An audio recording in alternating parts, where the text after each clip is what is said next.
négative, hein, mais on n'en voudra pas. Ne pas éteindre. J'ai changé. C'est le même nom de PowerPoint. Ah ouais, sauf qu'il y a un mot de passe. Voilà, on va demander.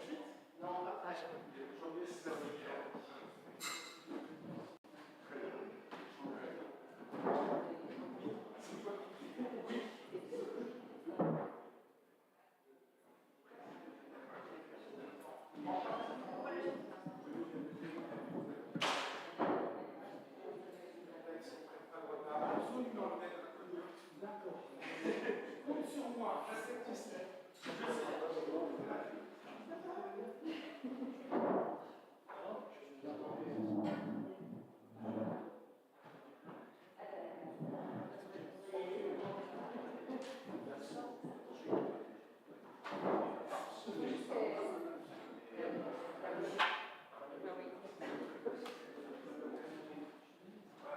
À vendredi 13.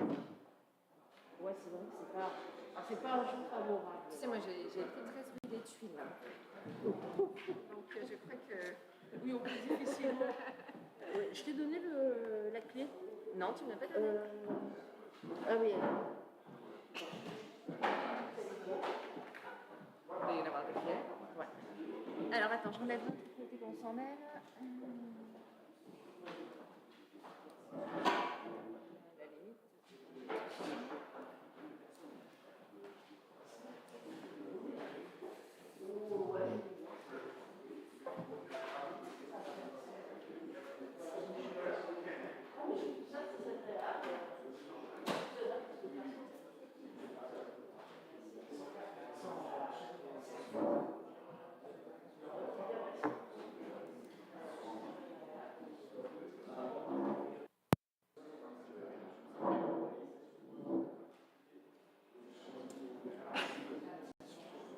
Gaël ?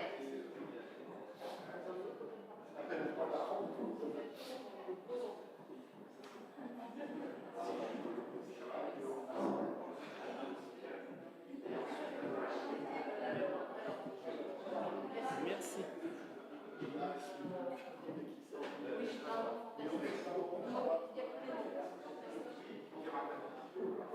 Tout le monde, non. Pas tout. Non, pas tout. Pas tout. Alors dis-moi ça. Alors, tu n'as pas ouvert ma clé? Bah si, c'est ça. Non, c'est pas ça. C'est tu l'as ouvert?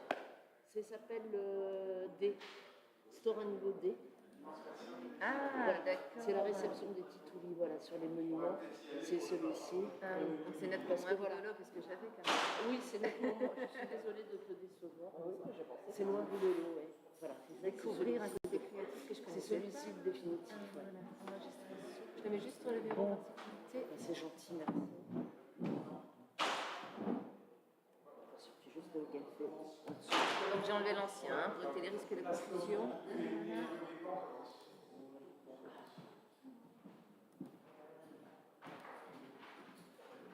Ça c'est bon. Vous êtes prêts, Gaël? Oui, On me demande de commencer. D'accord, il y a simplement Céline qui met le PowerPoint de notre Oui, collègue. si vous avez un PowerPoint, ce n'est pas un exemplaire, d'accord. Non, je n'ai pas d'exemplier. D'accord.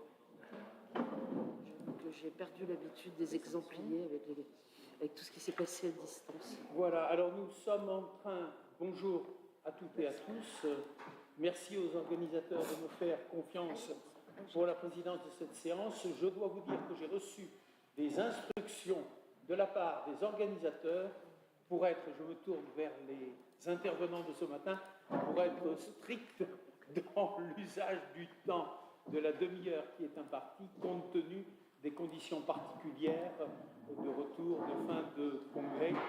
Voilà. Alors, là, nous allons avoir une séance consacrée à Paulin de Nole. Donc, Gaël Viard est bien connu pour son beau livre sur la représentation des bâtiments dans la poésie de Paulin de Nole. Elle a depuis élargi chronologiquement son champ de recherche et aujourd'hui, donc, elle nous parlera de la réception des tituli sur les monuments religieux de Paulin de Nole dans la poésie médiévale. Merci. Alors, tout d'abord, je voulais... Alors, simplement, pour bouger le PowerPoint, comment je fais attends. Oui, c'est bon, ça va. Impec, c'est bon, merci. Non, je préfère pas, parce que je préfère avoir une vision sur les diapos. Oui, mais si je... Bon, moi, je suis plus à l'aise. Et là, tu fais comme ça. C'est juste comme ça. Comme ça? Oui. Attends, comment tu fais? Juste sur la flèche ici. Sur la flèche ici? D'accord, ok, très bien, merci. Alors, tout d'abord, je remercie les organisateurs du colloque de m'avoir invité à y participer. Alors, l'un des points communs majeurs qui unissent les œuvres de Prudence et de Paulin de Nole est l'importance qu'ils accordent à l'orée du Ve siècle au discours sur les monuments chrétiens dans leurs œuvres. Cette importance se manifestant aussi bien dans l'intérêt qu'ils accordent à l'architecture et au décor des lieux de culte, leur représentation figurée en particulier, que dans celle qu'ils accordent aux tituli, susceptibles de les commenter. De fait, tous deux constituent un maillon important de la constitution du discours sur les édifices chrétiens en Occident. Cependant, seul Paulin fut un bâtisseur d'édifices. Dans le cas de Paulin, je ferai un très bref rappel à l'aide d'une diapositive. Notre auteur a consacré une partie de son immense fortune à la rénovation, la restructuration du complexe basilical dédié à Saint Félix en Campanie au sud de Naples. Félix, dont la tombe devint le point de départ du développement de l'ensemble du sanctuaire. Paulin y fonda également l'une des premières communautés monastiques d'Occident. Et ce site archéologique est bien connu grâce aux fouilles des 50 dernières années. Alors je n'évoquerai ici que deux églises, l'ancienne et la nouvelle. La nouvelle, c'est celle qui a une abside tréconque, entièrement construite par Paulin, en rappelant que Paulin leur a adjoint un apparat épigraphique qui apparaît partiellement sur cette diapositive, matérialisé par des lettres HGI-LKMNO. C'est l'archéologue Thomas Lehmann qui les a matérialisés de la sorte. J'y reviendrai plus loin. Alors, depuis ma thèse relative au discours sur les monuments dans l'œuvre de Paulin de Nole, publiée chez Brill en 2006, et après l'extension de mes recherches à l'ensemble du discours sur les monuments chrétiens du IVe au VIe siècle, puis plus récemment au rapport entre littérature et épigraphie, je n'ai jamais perdu de vue l'œuvre de Paulin, et en particulier la partie de son œuvre liée au complexe basilical dédié à Saint Félix.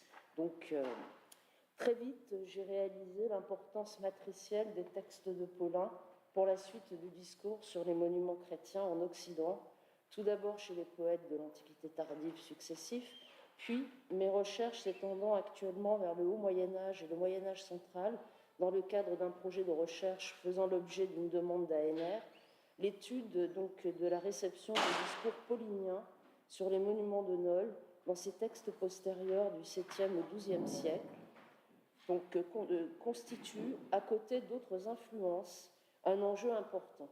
Cette intervention d'aujourd'hui est vraiment exploratoire et très incomplète, et elle demandera d'être approfondie avec l'aide des spécialistes des périodes concernées. Alors j'ai en effet choisi d'axer mon intervention sur l'un des aspects de la réception des œuvres de Paulin, celle des tituli qu'il a composés sur certains monuments religieux de son époque. Cette réception dans la poésie médiévale, mais peut-être est-il plus exact de dire dans la littérature médiévale, d'où la reformulation partielle de mon titre que je me suis permise après réflexion. Après avoir rappelé la nature des tituli de Paulin sur les monuments religieux et leur postérité dès l'Antiquité tardive, j'évoquerai les formes variées, quelques-unes des formes variées et singulières que revêt la réception de ces tituli à travers quelques exemples. Alors, je ferai tout d'abord quelques rappels sur les tituli consacrés aux monuments chrétiens par Paulin. Alors, les tituli sur les monuments religieux de Paulin sont les petits poèmes en vers qu'il a composés pour commenter ou expliciter le programme architectural et décoratif du complexe basilical dédié à Félix, alors en cours d'élaboration sous l'égide de Paulin lui-même, et dans l'église de Fundi en Campanie, mais aussi sur le programme architectural et décoratif du complexe basilical construit par Sulpice Sévère à Primuliacum en Aquitaine. Ces tituli sont insérés dans sa lettre 32 à Sulpice Sévère, qui contient donc un véritable recueil épigraphique. Paulin y donne les textes d'un certain nombre de tituli commentant architecture et décor des édifices concernés. Rappelons rapidement qu'il n'en est pas de même dans le Carmen 27, où le contenu des tituli relatifs au cycle biblique ne peut être que supposé. Dans sa lettre 32, Paulin donne successivement différentes inscriptions ou tituli en vers, de 5 à 28 vers pour le complexe basilical de Primuliacum et donc de 2 à 14 vers pour les basiliques de Nole et de Fundi. On peut tirer de cette collection d'épigrammes de la lettre de Paulin, sorte de siloge avant la lettre, unie au témoignage sur les tituli commentant les images dans le Carmen 27, une sorte de typologie des inscriptions constituée parfois en série. Alors, on peut effectivement distinguer les inscriptions qui commentent la présence d'un tombeau dans une église, celles qui commentent la présence des reliques ou des reliques et de la Sainte Croix sous l'autel, les tituli liés aux portes des basiliques, les tituli indiquant les fonctions d'un espace, ici les absidioles latérales de la nouvelle basilique de Nole. Et enfin, les tituli qui font la description et l'exégèse de représentations figurées. À côté d'autres passages de Paulin décrivant en poésie ou en prose l'architecture du complexe félicien, ces tituli permettent à leur auteur de présenter de manière très précise l'articulation textes et monuments à travers l'insertion du positionnement des inscriptions que Paulin prend soin de préciser dans sa lettre à Sévère, proposant ici en particulier dans le cas de Nole une sorte de cheminement mental à travers les différentes parties du complexe basilical dont les points de focalisation sont l'abside de la nouvelle basilique, les portes des deux basiliques, mais aussi donc la petite cour qui les sépare. Alors sur cette diapositive, j'ai inscrit les formules qui permettent d'introduire les différentes inscriptions que je n'ai pas le temps de donner. Bon, je reste assez formelle dans cet exposé pour améliorer les choses dans la version écrite.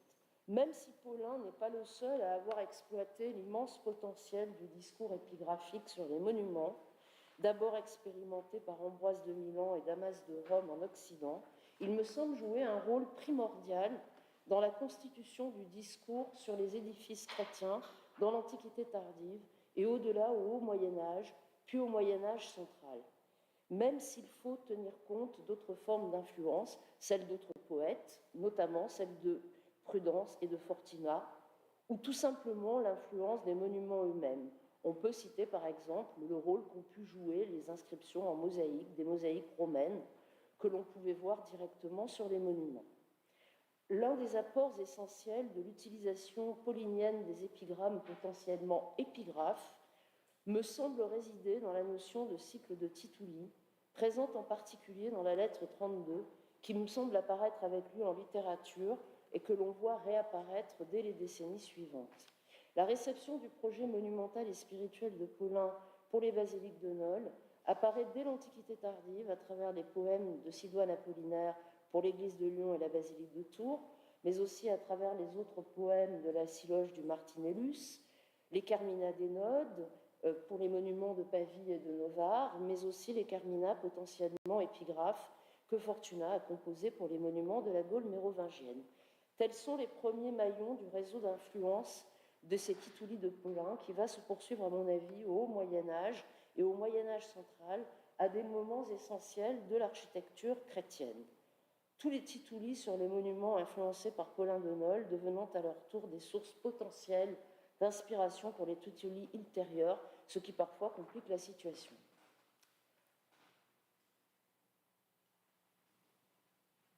Alors, donc, je prendrai quelques exemples de la réception des tituli sur les monuments chrétiens de Paulin dans la littérature médiévale, je ne pourrais malheureusement pas développer tous ces exemples.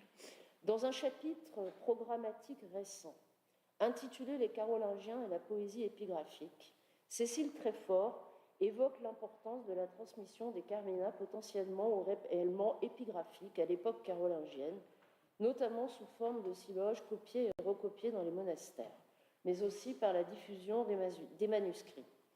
Cette importance de la transmission des carmina précédents va bien au-delà de la simple intertextualité, et on doit avoir à l'esprit que la transmission de la tradition manuscrite joue un rôle immense dans la culture carolingienne, comme l'affirme Cécile Tréfort. Si Paulin de Nole est un auteur très lu et utilisé à l'époque carolingienne, et son influence est parfaitement attestée, Alcuin et Théodulphe d'Orléans, par exemple, se réclament tous deux de Paulin à côté d'autres influences, eh bien, c'est tout d'abord parce qu'il est présent à travers ses manuscrits dans de très nombreuses bibliothèques monastiques. Alors, je renvoie ici, parce que je ne suis pas du tout spécialiste de la question, aux travaux sur la tradition manuscrite de Frank Dolbeck, qui a utilisé un assez grand nombre de manuscrits postérieurs à l'édition d'Artel. Parmi ces manuscrits, quelques-uns nous intéressent particulièrement, surtout le manuscrit J, qui date du IXe siècle, sans doute possédé par la bibliothèque de Saint-Denis et qui y fut très probablement copié. Ce manuscrit présente la collection des lettres et des Carmina Varia, ainsi que les 10 premiers Natalicia. On peut également citer le manuscrit S, nord de la Loire, du IXe siècle, qui contient toute la collection connue des lettres et des Carmina Varia. Ou encore le manuscrit A, Île-de-France avant 825, vraisemblablement copié sur l'ordre de Dingal, qui contient entre autres les Natalicia de Paulin et les poèmes de Fortunat. Les grands scriptoria de l'époque, Saint-Martin de Tours, Saint-Denis et Saint-Gall, font figure de véritables maisons d'édition et à qui on emprunte des manuscrits pour les recopier, comme le rappelle Pierre Richer. Les écrits de Paulin sont bien attestés également donc en Angleterre, dont vient par exemple l'un des plus anciens manuscrits des Carmina, comme l'indique Frank Dolbeck. En revanche, la question des modalités de la réception de Paulin est plus complexe et demande réflexion. Ce qui fait la spécificité de la réception des tituli de Paulin sur les constructions est lié, à mon sens, à son statut de religieux bâtisseur à l'intérieur d'un complexe qui est également un monastère, tout autant qu'au paradigme épigrammatique potentiellement épigraphique dans laquelle les érudits poètes carolingiens sont allés puiser. Ce statut de religieux et même de moine bâtisseur intéresse aussi bien les érudits carolingiens que sujets de Saint-Denis quelques siècles plus tard. La floraison d'inscriptions en vers ou tituli, bien étudiée par Francesco Stella et objet du programme de recherche IUF de Cécile Tréfort, donc qui caractérise l'époque carolingienne, s'inscrit également dans un contexte de construction de bâtiments chrétiens, les évêques carolingiens étant de grands bâtisseurs. Il n'est pas toujours aisé de retrouver des influences précises d'auteurs précédents chez ces poètes carolingiens, et ces influences sont multiples. Il me semble cependant qu'une prise en compte du modèle paulinien de religieux bâtisseur, même s'il n'est pas le seul, entre bien dans le contexte de la rénovature architecturale de l'époque carolingienne. En insérant dans sa lettre 32 tout un apparat épigraphique lié à 3 monuments différents, Paulin ouvrait un champ de possibilités qui seront largement exploitées à l'époque carolingienne. Comme le rappelle Cécile Tréfort, la constitution d'inscriptions épigrammatiques pour les monuments religieux est, à côté des épigrammes funéraires, l'une des grandes catégories de l'usage épigraphique dans la culture écrite carolingienne, en particulier chez Alcuin et son disciple Raban-Mort, les deux auteurs que j'évoquerai ici brièvement. Alors, Alcuin a étudié à la bibliothèque d'York, où la présence des lettres de Paulin de Nole est bien attestée. Il y a dans les Carmina d'Alcuin un important corpus de pièces potentiellement épigraphiques présentées en cycle et liées ou non à des monuments précis. Ces poèmes sont nommés par Alcuin tituli ou encore reçues, également bien attestés. J'ai oublié de changer de diapositive. Et il lui arrive de présenter ces tituli comme une commande, comme c'est le cas dans l'une de ses lettres à l'abbé Radon, et aux moines de Saint-Vaast d'Arras. Alors je ne ferai que lire le texte. Sicut domini abatis, vestraque sua vissima qua caritas demendavit, versus per singulos titulos a ecclesiarum et altaria singula dictavimus et rutinam quam rationabiliter quam libenter. Alcuin, dans cette lettre, se place dans la situation de celui qui répond par ses tituli à la demande de l'un de ses correspondants. On peut y voir, à mon avis, une certaine analogie avec la situation de communication épistolaire entre Paulin et Sévère dans la lettre 32, mais aussi, quelques décennies plus tard, avec celle entre Sidoine Apollinaire et les évêques Pastiens de Lyon ou Perpétuus de Tours dans les deux lettres concernées. Alors, pour ces poèmes d'Alcuin, on peut citer plusieurs exemples et ils sont très souvent précédés de la mention in pariete scribendum. On peut citer par exemple les distiches dédicatoires composés pour l'abbaye de Saint-Vaast près d'Arras, précédés d'un poème à la gloire de l'œuvre édificatrice de l'abbé Radeau, suivi d'une vingtaine d'inscriptions pour des tombes et des autels.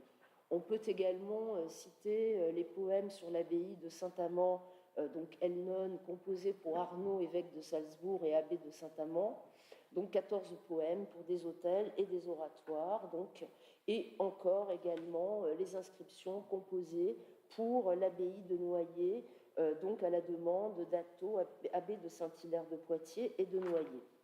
Alors, on remarquera on peut remarquer que ces différents poèmes reprennent en partie la typologie des inscriptions de la lettre 32, telle que je l'ai mise en évidence plus haut. Alors, j'en développerai quelques exemples dans la version écrite. Bon, là, je voulais simplement lire cette diapositive. On retrouve en effet les inscriptions en très grand nombre en commentant la présence d'un tombeau dans une église, les inscriptions commentant la présence des saints sous l'autel, celles pour les autels dédiés à la Sainte Croix ou à la Sainte Croix, les inscriptions des autels, les inscriptions liées à la thématique de la porte, qui sont elles aussi très fréquentes. La présence d'Alcuin à Tours, où l'on peut supposer que se trouvaient des manuscrits de la correspondance de Paulin et que la lettre 32 qui a inspiré la Siloge du Martinellus jouissait d'une certaine notoriété, n'est pas anodine. L'abbé carolingien pourrait constituer l'un des maillons de l'histoire de la réception de la lettre 32 et de ses tituli. On peut vraisemblablement supposer la présence des manuscrits de Paulin dans chacun de ces grands centres qui vont avoir affaire aux tituli liés au monument. Même s'il n'est pas toujours facile de faire des rapprochements précis, on peut remarquer chez Alcuin assez souvent un vocabulaire proche de Paulin. J'en prendrai pour exemple l'expression domus alma ou alma domus que l'on rencontre à la fois chez les deux auteurs. Alcuin emploie en effet l'expression domus alma au début du titulus consacré à la dépouille de Vaast pour désigner vraisemblablement l'église abbatiale qui l'accueille. Il est intéressant de constater que c'est Paulin de Nole qui fournit les plus anciennes attestations de cette expression, ultérieurement reprise par Venance Fortuna dans la lettre 32 pour désigner l'une des églises de Félix et dans l'épitaphe de Cunegius dont Franz Zollveig a récemment réaffirmé l'attribution très probable à Paulin. Ce rapprochement entre cette expression d'Alcuin et l'expression telle qu'on la rencontre chez Paulin me semble conforter le rôle de ce dernier dans la genèse de ses cycles épigraphiques carolingiens. Dans la lettre 32, par les tituli composés au sujet de la présence de Saint-Clair dans l'une des églises de Sévère à Primuliacum, Paulin me semble avoir joué un rôle fondateur, notamment dans la constitution de la possibilité d'inscrire un corps saint dans un édifice ecclésial avec un apparat épigraphique. On retrouve l'importance des cycles de tituli chez Rabon-Mort et notamment dans les inscriptions consacrées aux églises de Fulda. Comme son maître Alcuin, Rabon-Mort a rédigé près d'une centaine de poèmes épigraphiques pour des édifices religieux. 30 de ces tituli concernent, comme Cécile Tréfort le rappelle, des églises appartenant à la communauté monastique de Fulda, l'abbatiale Saint-Sauveur Saint-Boniface, l'église funéraire Saint-Michel et plusieurs autres bâtiments édifiés sous son abbatiat ou sous celui de ses prédécesseurs. Alors par rapport à Alcuin, je pense que l'élément le plus intéressant de prime abord, mais j'adore, je commence dans cette période-là, donc je serai preneuse de toutes les remarques qu'on me le fera. Je pense que l'élément le plus intéressant de prime abord est lié aux indications très précises de la localisation des inscriptions, élément dans lequel il est possible, à mon avis, de lire une certaine forme de réception des tituli de Paulin de Nole, très précisément localisés, comme je l'ai rappelé au début de cet exposé. Tituli qui permettent de voir comment les titres des inscriptions permettent en quelque sorte une mise en espace des textes. Et ici, donc dans le cas de Raban-Mort, par-delà donc une mise en espace de l'espace basilical, donc de la grande église de Fulda, avec ses deux absides d'un bout à l'autre de l'édifice, son grand transept et la mise en place progressive de la monumentalité de la tombe de Boniface. Là encore, le modèle des tituli pauliniens pour le complexe basilical dédié à Félix de Nole et surgit autour de son tombeau, tels qu'ils sont donnés dans la lettre 32, est un paradigme intéressant par rapport à une grande et riche abbaye à l'intérieur de laquelle le corps de Boniface, mort martyr en 754, va jouer un rôle important puisqu'elle va nécessiter des aménagements topographiques et architecturaux. Alors, j'ai combien de temps, s'il vous plaît, encore? Ça fait encore 10 minutes. D'accord, c'est parfait. Alors, je souhaiterais évoquer un autre cas. C'est celui donc, du plan de Saint-Gall et ses tituli, en me demandant si on peut y voir une certaine adaptation du modèle paulinien. Alors, dans sa lettre 32, Paulin, en articulant les tituli qu'il a composés à l'architecture et au décor des édifices évoqués, offrait à ses lecteurs la possibilité d'une modélisation des bâtiments par l'articulation entre la lettre représentée par les inscriptions et les images mentales suscitées par le texte. Les tituli pauliniens, dans l'ordre de leur succession, suggèrent par ailleurs tout un cheminement à la fois physique et spirituel dans le sanctuaire. Donc, le plan de Saint-Gall, confectionné dans le scriptorium du monastère de Reichenau, à la demande de l'abbé Etto entre 816 et 837, période de l'abbatiat de Gosbert, le dédicataire du plan, avec son articulation entre texte et image, pourrait représenter une certaine réception du modèle paulinien de la lettre 32. Alors, il est tout d'abord donc possible peut-être de mettre en parallèle la structure épistolaire de la lettre 32 avec la formule d'adresse du plan de Saint-Gall, qui me semble reprendre quelques indices de l'ordre de l'épistolaire. Alors je lirai simplement le début et la fin de l'inscription. Aec tibi dulcissime fili godverte, depositionné officinarum paucis exemplata direxi, etc. Donc, Vale in Christo, semper memor nostri. Amen. J'y vois peut-être la possibilité d'un rapprochement intellectuel ici entre le cas du plan de Saint-Gall et la lettre 32. Alors, je pense qu'il y a également la possibilité d'un rapprochement intellectuel entre l'un des tituli, entre certains tituli plus exactement du plan de Saint-Gall et l'un des tituli de la lettre 32, et c'est là que, enfin, les deux tituli de la lettre 32, c'est là que je voudrais donc m'arrêter. Alors, dans un chapitre d'un ouvrage de 2015, dans un chapitre très inspirant, Michel Lowers donc souligne le fait que le dessin et les légendes réalisées à Reichenau indiquent d'une manière assez systématique les circulations prescrites, conseillées, autorisées ou interdites au sein d'un complexe monastique qui, en fait, on le sait bien maintenant, ne correspond pas à une réalité précise.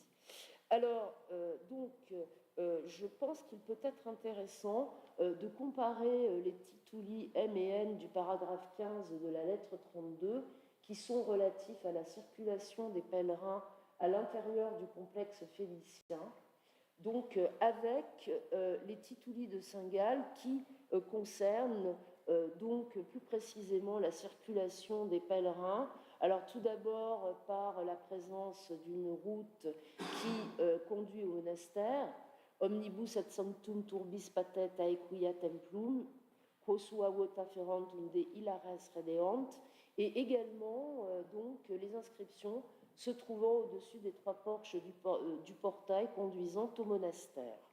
Alors ça, c'est une réflexion que, à la limite, j'aimerais bien discuter, effectivement.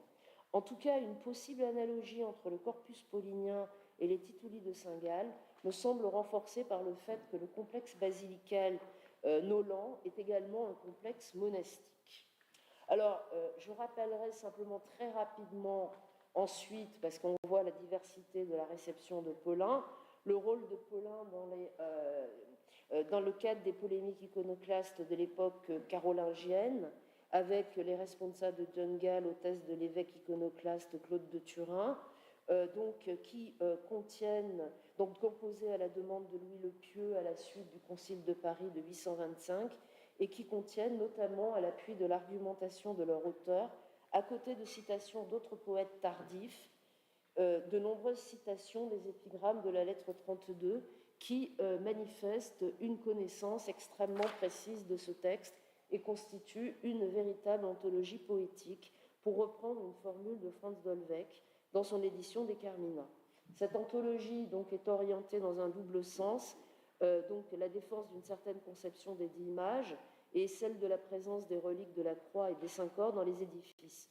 Bon, je voudrais simplement souligner ici le caractère emblématique de cet exemple qui montre que les érudits carolingiens ont à leur disposition le texte de Paulin, comme c'est le cas de Dingall à Saint-Denis. Ils peuvent en faire l'utilisation qu'ils souhaitent, circuler à travers le texte, et des citations de Paulin, des Carmina 26 et 27, et 28, surtout et 28, se trouvent également dans les actes du Concile de Paris. Alors, je voudrais, ça je ne le développerai pas, dire simplement qu'un autre point qui m'intéresse, c'est le rapport entre Paulin et Sujet de Saint-Denis.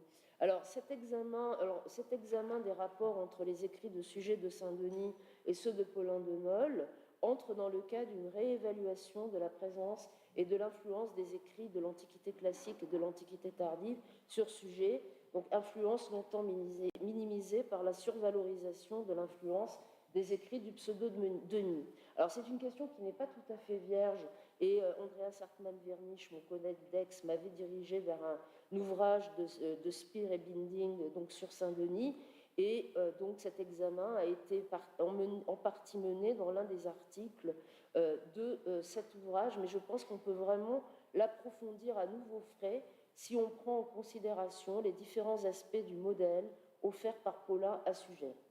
En ce qui concerne l'homme Paulin, le modèle d'un bâtisseur pour Dieu, engagé dans une entreprise de restauration et de rénovation des édifices, et en ce qui concerne l'œuvre, le modèle de l'insertion des tituli dans une trame textuelle. Voilà, tout ceci, bien entendu, sera repris. Alors, je voudrais simplement, si j'ai encore le temps... Là, vous avez 2 minutes. Voilà, quelques éléments de conclusion. Alors, à travers ce parcours très rapide, à travers des siècles de culture intellectuelle, lié à l'édifice ecclésial de Nole à Saint-Denis pour l'instant, la question qui se pose est la suivante: peut-on considérer les tituli de Paulin comme un modèle pour les autres textes de ce genre, mais aussi pour l'articulation de l'épigraphie réelle ou fictive aux monuments? Bon, je pense que la question de la réception des tituli de Paulin dans la littérature médiévale est une question assez difficile, en l'absence de parallèles verbaux ou de reprises métriques en nombre suffisant pour être probant. Et du coup, cela m'a conduit à réfléchir à ce que l'on doit entendre par le terme réception dans ce cas précis. Il me semble ici qu'il s'agit en fait d'une palette de diverses attitudes culturelles par rapport à un modèle fourni par Paulin de Nole à l'occasion de la conception des tituli destinés à commenter ces mêmes monuments. En fournissant un modèle d'apparat versifié et en l'insérant dans la dimension spirituelle des lieux, Paulin ouvrait la voie vers une multitude de tentatives de ce genre. Il constitue une sorte de modèle intellectuel pour les liens entre matérialité et spiritualité que permettent de tisser les écrits de ce genre. C'est la notion d'imprégnation du modèle paulinien qui est sans doute la plus pertinente pour comprendre le rôle culturel immense de Paulin, devenu impresario d'une petite cité pèlerinage.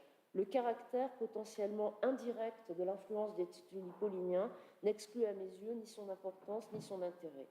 Paulin fournit des modèles adaptés pour tel ou tel monument et pour telle ou telle de leurs parties, et il ouvre ainsi la voie à ses successeurs en fonction des spécificités de leur époque. Je vous remercie.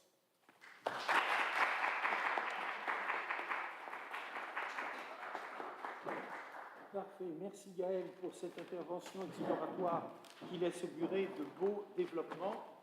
Et je passe donc la parole à Fabrizio Bordone de l'Université de Pavie qui nous parlera in italiano.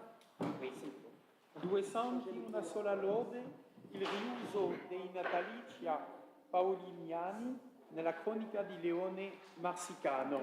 Vous avez l'exemplier, je suppose. Avant cela, je vous prie de m'excuser. Comme vous l'avez vu, j'ai reçu un coup de fil. C'était notre ami Michele Cantido. Il y a une mauvaise nouvelle. Il a dû nous quitter précipitamment. Il a perdu sa belle-mère cette nuit. Et il est donc parti précipitamment à la gare de Besançon-Franche-Comté pour rejoindre sa famille tout de suite en Sicile. Donc il vous prie évidemment de bien vouloir excuser son absence pour ce cas de force majeure. Voilà, c'est une mauvaise nouvelle. Merci. Je remercie M. Charlet et tous les organisateurs pour l'invitation et je m'excuse avec le public si je parlerai en italien pendant l'exposé. È un convegno internazionale, dunque le lingue internazionali sono... Grazie. Nella seconda metà dell'XI secolo Desiderio, abate di Montecassino, avverte che è giunto il tempo di conservare e tramandare ai posteri la storia dell'abbazia che sta vivendo il suo secolo d'oro. Un'epoca di rinnovata centralità politico-sociale e di straordinaria fioritura intellettuale e spirituale, di cui proprio Desiderio, futuro Papa Vittorio III, è promotore ed artefice. Naturale che per l'impresa si pensi alla figura di Alfano, arcivescovo di Salerno, ma già monaco a Montecassino, intimo amico dell'abate e con lui iniziatore di una significativa riforma della Chiesa, nonché raffinato letterato e poeta. Alfano però non accetta il gravoso incarico che il successore di Desiderio, Derisio, affida a Leone, all'epoca una delle più eminenti personalità del vivace ambiente culturale cassinese. Figlio di una nobile famiglia della provincia dei Marsi, Leone era entrato giovanissimo nel monastero benedettino, dove si era precocemente distinto nel ruolo di bibliotecario. Già nel 1072, non ancora trentenne, Leone sovrintende alla lezione di un lezionario, il Codex Cassinensis 99, considerato uno dei capolavori dello scriptorium di Montecassino. La celebre illustrazione che trovate nell'ultima pagina dell'handout, sulla pagina di dedica del manoscritto, ce lo mostra insieme alle figure più rilevanti della vicenda benedettina. Il giovane Leone è inginocchiato ai piedi di San Benedetto nell'atto di porgergli il tessuto di protezione del prezioso manufatto librario che lo zio Giovanni, vescovo di Sora, consacra alla gloria del santo, al quale viene presentato da Desiderio con il nimbo quadrato, segno dell'autorevolezza morale di un vivente. Nel richiedere all'erudito confratello una cronica monasterica sinensis, Oderisio riprende dunque il progetto del predecessore di una storia ufficiale dell'abbazia dalla sua fondazione agli anni gloriosi dell'ultima rinnovazio desideriana, che riporti la successione degli abati, la formazione e la composizione del patrimonio monastico, le prerogative del monastero e i privilegi acquisiti da imperatori, principi e duchi. La redazione della cronica è intrapresa dopo il 1099. La materia è organizzata in 3 ampi libri, ciascuno dei quali ha per protagonista uno degli abati che in 3 momenti successivi avevano rinnovato l'opera del santo fondatore. Petronace, che aveva ricostruito quanto i Longobardi avevano distrutto, Aligerno, che riportava i monaci sul monte e gli uomini nelle terre di San Benedetto devastate dai Saraceni, e infine Desiderio, l'artefice dell'aurea etas cassinese. Il risultato è un'opera davvero ponderosa, una delle più importanti della storiografia medievale italiana, summa preziosissima di notizie sulle alterne vicende di un luogo che tra Alto e Basso Medioevo è stato a più riprese protagonista indiscusso della storia ecclesiastica e politica della penisola italiana e non solo. Un'opera dalla genesi compositiva e dalla storia editoriale particolarmente complesse, sulle quali ha fatto chiarezza l'edizione di Arnold Hoffmann, apparsa nel 1980 nel 34esimo tomo degli Scriptores dei Monumenti a Germania Storica. I codici documentano infatti 3 redazioni della cronica, per la prima delle quali il codice CLM 4623 oggi alla Bayerische Staatsbibliothek di Monaco, conserva una stesura autografa con un ricco apparato di correzioni che testimoniano l'inesausta cura che all'opera Leone dedica fino alla morte, che gli impedisce di portare a compimento un progetto continuato poi dai monaci cassinesi Guido e Pietro Diacono, i quali amplieranno la narrazione degli eventi fino al 1138. La cronica del marsicano Leone si interrompe invece al settembre 1075, con il capitolo 33 del terzo libro. Lo storico non fa in tempo a concludere il racconto del periodo di governo di Desiderio, ma riesce comunque a documentarne uno degli atti più significativi e emblematici, l'edificazione della nuova basilica che l'abate, alter Salomon nostris temporibus, fa innalzare a gloria di Dio e del Santo, a sancire la rinascita dell'abbazia e il suo rinnovato e cresciuto prestigio nello scacchiere geopolitico dell'Europa affacciatasi da poco al secondo millennio. Leone si diffonde con ampiezza di particolari sull'argomento, soffermandosi sulla grandiosa cerimonia di consacrazione alla quale il 1 ottobre 1071 prende parte anche Papa Alessandro II. Un evento globale che per 8 giorni vede radunarsi a Monte Cassino le più illustri personalità dell'Italia centro-meridionale, una moltitudine tanto numerosa che, come afferma enfaticamente lo stesso Leone, e è il passo che vedete in corsivo nella prima pagina dell'handout, sarebbe stato più facile enumerare le stelle del cielo che i convenuti presso l'abbazia di Benedetto e Desiderio. Leone registra in lunghi elenchi, che qui ho tagliato per ragioni di spazio, ma che corrispondono alle parentesi con i puntini di sospensione, arcivescovi, vescovi, principi e magnati. Ricorda nel dettaglio le reliquie conservate negli altari e nelle cappelle della nuova basilica, finché, inaspettatamente, pone il lettore di fronte a una sequenza di 18 esametri dattilici metricamente regolari, la cui forma misurata e classicheggiante si stacca dal puro elegante e raffinato mediolatino della narrazione in prosa. Sul piano informativo, i versi, che sono quelli che trovate nella seconda pagina dell'handout, non aggiungono nulla di nuovo all'ammirato resoconto leonino dell'incredibile afflusso di pellegrini. Un'ininterrotta processione di uomini e donne di ogni età, il cui numero cresceva nel corso della settimana, dando l'impressione che nessuno fosse tornato a casa dopo essere accorso alla basilica, come possiamo leggere nelle prime righe del paragrafo 30, anche perché chi non avesse preso parte a una simile festa della cristianità si sarebbe creduto infidelis certe e miser penitus, come Leone ricorda nel periodo che segue immediatamente i versi. L'autore non fa precedere né seguire da alcuna formula esplicativa i versi, che si caratterizzano dunque come un curioso inserto poetico a interrompere la descrizione prosastica, tanto più curioso perché i versi non sono frutto della fantasia creativa di Leone, ne nascono per celebrare la neonata basilica di Monte Cassino. Si tratta infatti di alcuni esametri di Paulin de Nole, la cui presenza motiva dunque l'esame di questa pagina nell'ambito del nostro convegno. Leone estrapola i versi dal terzo Natalicium, composto dal vescovo di Nola per la celebrazione dell'anniversario della morte di San Felice, il 14 gennaio 397, e il Carme 14, secondo la superata ma tradizionale numerazione di Artel. Il componimento, di 132 esametri, è il primo Natalicium di una certa ampiezza e dall'intonazione epico-panegiristica, dopo i 2 esperimenti iniziali strutturati come preghiere rivolte direttamente al santo. In esso Paolino sviluppa nella prima sezione il motivo del martirium sine sanguine di Felice, già introdotto in nuce nel Natalicium 1. Anche da morto, Felice testimonia i propri meriti di confessore attraverso le conversioni e le guarigioni dalla possessione demoniaca che avvengono sulla sua tomba. A partire dal verso 44, invece, l'attenzione del vescovo poeta si concentra sulla commossa descrizione dell'arrivo dei pellegrini che da tutto il sud Italia accorrono a Nola per la festa del santo. La città di Felice, in cui una plebs discolor, come si dice nel Carme 13, confluisce festante, si innalza quindi al rango di una seconda Roma, come ci ha ricordato ieri Bruno Bureau. Come l'Urs eccelleva prima per la gloria dell'impero e per le vittorie militari e ora per le tombe degli apostoli, così Nola, cui a partire dal verso 85 Paolino si rivolge con la seconda persona singolare, ad surgit immagine Rome grazie al sepolcro di San Felice. Il motivo della processione dei fedeli che adora le reliquie del santo e ne ammira lo splendido tempio occupa dunque tutta la seconda parte del Carme, fino alla trepidante invocazione finale di intercessione a Felice che accompagni fra gli agnelli gloriosi del cielo le greggi di devoti che nel giorno del Dies Natalis ne onorano la memoria.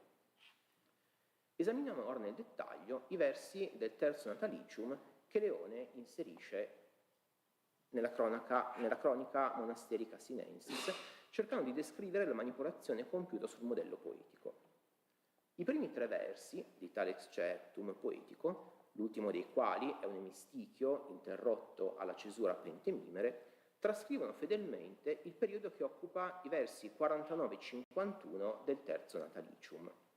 Gli esametri, in cui possiamo apprezzare l'anafora che valorizza la correlazione nec modus nec requies, riformulano con poetica raffinatezza retorica la stupita constatazione, che nella cronica è già espressa dalla prosa, di una folla smisurata che accorre incessantemente alla Basilica del Santo.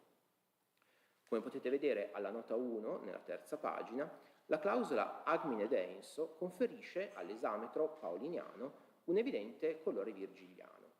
Paolino riqualifica il sintagma ablativale, che nell'epos è destinato a caratterizzare manovre militari e spostamenti di truppe, per descrivere la pacifica moltitudine di fedeli in marcia verso Nola, e Leone coglie e sfrutta le potenzialità del verso per registrare con epica solennità l'accorrere di pellegrini alla nuova basilica di San Benedetto. La febbrile impazienza della fede rende trepidante l'attesa notturna. Paolino insiste su questo motivo, arricchendo il verso 52 con un'altra reminiscenza virgiliana che sovrappone le veglie notturne davanti al tempio di Felice alla notte festosa presso la reggia cartaginese di Didone. Leone trascura tale iterazione poetica di un concetto già sufficientemente espresso dalla porzione testuale da lui recuperata, così come tralascia i versi 53 e 54 del Natalicium, nei quali attraverso un massiccio ricorso al poliptoto si sottolinea retoricamente il nuovo ruolo di Nola come crocevia della fede. I versi 4 e 6 nella cronica si riallacciano con minime variazioni ai versi 55 e 57 di Paolino. Si apre a questo punto, nel terzo Natalicium, il vero e proprio catalogo dei popoli accorsi a Nola per celebrare la festa di Felice. Come a suo tempo dimostrato da Salvatore Costanza, la rassegna fatta da Paolino rivela una diretta reminiscenza dell'intero catalogo del libro settimo dell'Eneide. Dal celebre locus virgiliano derivano i modi di indicare i vari popoli del corteo, presentati ora con i loro nomi, ora con quelli delle città, delle regioni, delle contrade di provenienza, talvolta con l'accenno a un monte, il Gauro, o a un fiume del loro territorio. Come ebbe ad affermare Antonio Vincenzo Nazzaro, sulla scorta ancora del lavoro di Costanza, Paolino opera una modificazione profonda sul modello virgiliano del catalogo, che tanta fortuna ha avuto nella tradizione epica pagana, Lucano, Valerio Flacco, Stazio, Claudiano, e così cristianizzato l'offre, ad esempio, a Prudenzio per la rassegna dei pellegrini accorsi a Roma per la festa di Ippolito nell'11° inno del Peristefano. Anche Leone attinge al catalogo paoliniano, a sua volta adattandolo a un'altra circostanza e alla lode di un altro santo. Nei versi della cronica, il poliptoto del verbo coire, che struttura il verso 55 di Paolino, è retoricamente ancora più rilevato dalla maggior vicinanza con la formula coeuntibus che troviamo appunto nel primo verso, vicinanza che è determinata dall'eliminazione degli esametri di cui abbiamo già detto. L'etonimo Lucani, con cui Paolino apre il catalogo, indicando gli abitanti della terza regio a sud di Nola, è sostituito da Campani. La scelta, che mantiene in un certo senso le corrispondenze geografiche, se si consideri lo spostamento a nord da Nola a Cassino, ripristina in tal modo l'esatta successione di territori che la prosa aveva offerto all'inizio del capitolo 29 del terzo libro della cronica. È la porzione di testo che ho sottolineato nella pagina 1 dell'handout. Ai Campani si accostano infatti l'Apula Pubes, con una clausola ancora una volta dall'evidente colore virgiliano, come ho riportato alla nota 3, e i Calabri, prima dell'ampia perifrasi riservata alle genti dell'Italia centrale, quelle del Latium Vetus e del Latium Adiectum, territori bagnati dal mare a ovest e a est. Sul confronto fra le lezioni circumstrictit omne del verso 6 della cronica e circumsonatunda del verso 57 del terzo Natalicium di Paolino dirò qualcosa in conclusione. Per ora si osservi invece come i versi 58-78, il cuore del catalogo paoliniano, siano del tutto trascurati da Leone. Evidentemente troppo stretto doveva apparire al bibliotecario di Montecassino il legame di questi versi con il territorio campano e con il circondario di Nola, per un tentativo di acclimatamento e di trasferimento geografico, e forse anche anacronistici i riferimenti a località ancora importanti nel IV secolo, ma ormai cadute in rovina nell'XI. Già Costanza, peraltro, notava come alcune delle città del catalogo fossero menzionate da Paolino in omaggio e per suggestione della tradizione virgiliana, più che per una loro effettiva rinomanza ai tempi del Natalicium. Nella cronica, del resto, la funzione del catalogo era già stata assolta nei paragrafi in prosa che precedono l'excerptum poetico dai lunghi elenchi di sedi arcivescovili e vescovili del capitolo 29, da cui provenivano i prelati arrivati a Montecassino. Irrinunciabile doveva invece risultare la menzione di Roma, per la quale ovviamente Leone aveva a disposizione anche nel Natalicium un modello a cui attingere. Paolino dedica infatti all'antica capitale dell'impero, ora centro nevralgico della cristianità, un numero di versi superiore a quelli delle altre località, sottolineando come la città di Pietro e Paolo gioisca per la massa di pellegrini che attraverso la porta Capena si riversano a migliaia lungo la via Appia ad Amice, Menia, Nole. Leone recupera ad litteram i versi 65-66, mentre tralascia il riferimento topografico alla porta Capena, avendo cura però di salvaguardare la correttezza sintattica, ricombinando il participio congiunto del verso 68 in diretta dipendenza dal gaudet e adattando la clausola per sostituire casinus a nola, con variazione dell'attributo esornativo. La rielaborazione cassinese si concentra, a questo punto, sui versi che concludono il catalogo paoliniano, nei quali si sottolinea come la devozione dei pellegrini abbia prevalso anche sulle asperità del viaggio. La tecnica poetica di Paolino costruisce il primo verso del periodo, siamo al verso 79 e seguenti, combinando due intertesti virgiliani, garantendone il riconoscimento citazionale funzionale alla risemantizzazione cristiana. Il primo misticchio ricalca infatti Eneide 6-688, con un intento allusivo reso esplicito dalle affinità di contesto. Come infatti Anchise saluta commosso il figlio che la pietas ha condotto nell'aldilà, così l'enorme massa di pellegrini, giunti a Nola, dimostra come la pietas consenta di superare difficoltà inimmaginabili e di compiere imprese credute impossibili.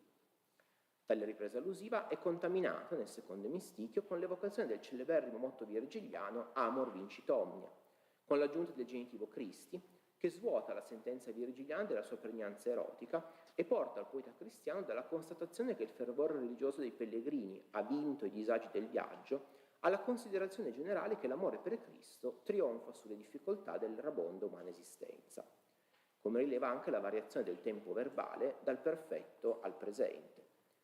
A pietas e amor si aggiunge poi una terza virtù, l'alma fides, che impone agli uomini la tolleranza e la sopportazione.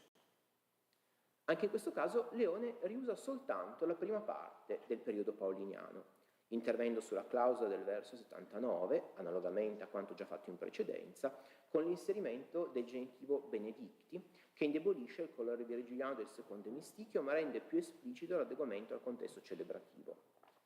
Il primo misticchio del verso 80, con una tecnica che potremmo definire a tutti gli effetti centonaria, si combina al secondo misticchio del verso 42 del terzo Natalicium, con la minima variazione, scusate, sono questi versi, con la minima variazione dell'avverbio di luogo conclusivo istic invece di lic, mentre il più importante è la manipolazione dell'esametro seguente, nel quale la sovrapposizione del nome di Benedetto a quello di Felice implica la sostituzione dell'aggettivo immensus con summus.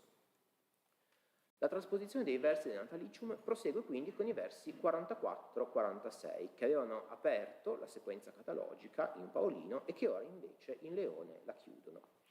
Anche in questo caso Leone procede ad un abbreviazio dell'ipotesto, interrompendo il reimpiego dopo il primo misticchio del verso 46 e cancellando in tal modo il vibrante squarcio poetico sulla partecipazione della natura alle festose celebrazioni per il santo, il cui dies natalis è accompagnato dal sorriso dell'universo per una primavera fuori stagione. L'excerptum poetico della cronica si chiude infine con il recupero e la manipolazione dei versi 104-107 del terzo Natalicium. Al tripudio della natura si unisce quello dei fedeli, cui è concesso di partecipare personalmente alla celebrazione del patrono, grazie a Cristo per i grandi doni ricevuti. Il periodo, che nel Carme di Paolino si distende su 4 esametri, è ora condensato in 3. Il senso è preservato, ma Leone rielabora l'ipotesto con minime variazioni e conseguenti adeguamenti sintattici. Coram, in chiusura del verso 104, è sostituito da Christus, che diventa soggetto di tribuit, a sua volta sovrapposto ad atur. Sedi del verso 106 e dunque la seconda parte del verso 105 si adatta grammaticalmente alla reggenza del verbo gratari. Proprio gli ultimi versi sono dunque quelli nei quali Leone interviene con maggior libertà sull'ipotesto.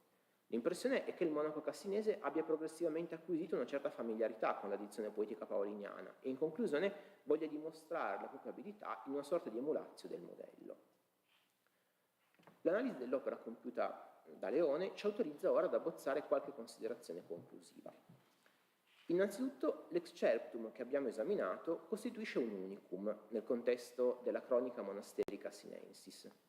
In essa infatti non ci sono altri esempi di inserti poetici senza uno scopo per così dire documentario.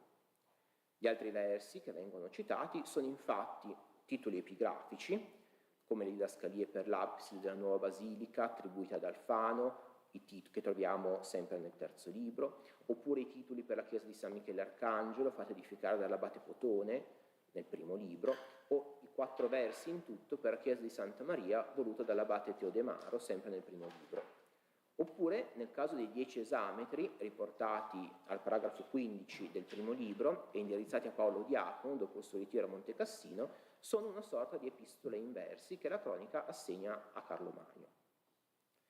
Nel caso in esame siamo invece di fronte a versi che svolgono una ben diversa funzione stilistica.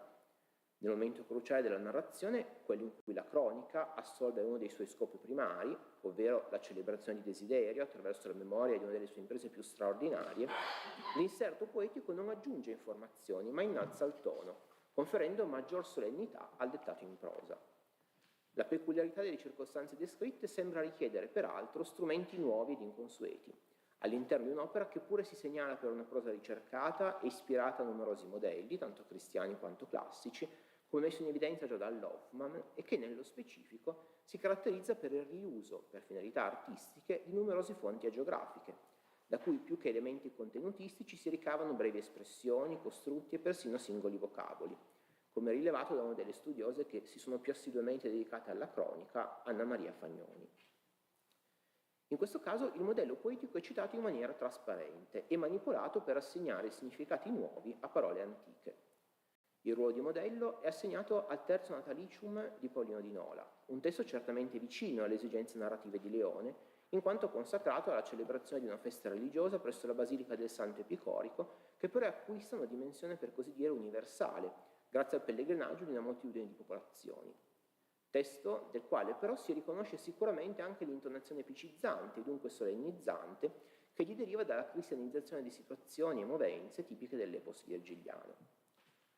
Possiamo dire di trovarci di fronte a un vero e proprio cento paolinianus, che ricombina materiale del terzo Natalicium per lo più fedelmente trascritto, talvolta invece contaminando i mistichi tratti da contesti differenti o intervenendo con minimi adeguamenti del testo originale al nuovo messaggio da veicolare, adeguamenti di solito riservati alle clausole dell'esametro, dopo che la fedele ripresa dell'incipit aveva garantito la riconoscibilità del modello, con un atteggiamento sobrio, che in 2 casi induce il rielaboratore a conservare dei veri e propri tibicines e che solo negli ultimi 3 versi sembra diventare più spavaldo nella manipolazione del materiale di base. Leone applica dunque, nel concreto della narrazione storiografica, una tecnica, quella del centone, che aveva conosciuto una grande diffusione in ambito scolastico, così come al mondo delle esercitazioni scolastiche e alla pratica della parafrasi in particolare sembra rinviare l'inserzione all'interno della prosa di una sequenza poetica che ne ripete, nelle forme retoricamente ricercate richieste dalla versificazione, i medesimi contenuti.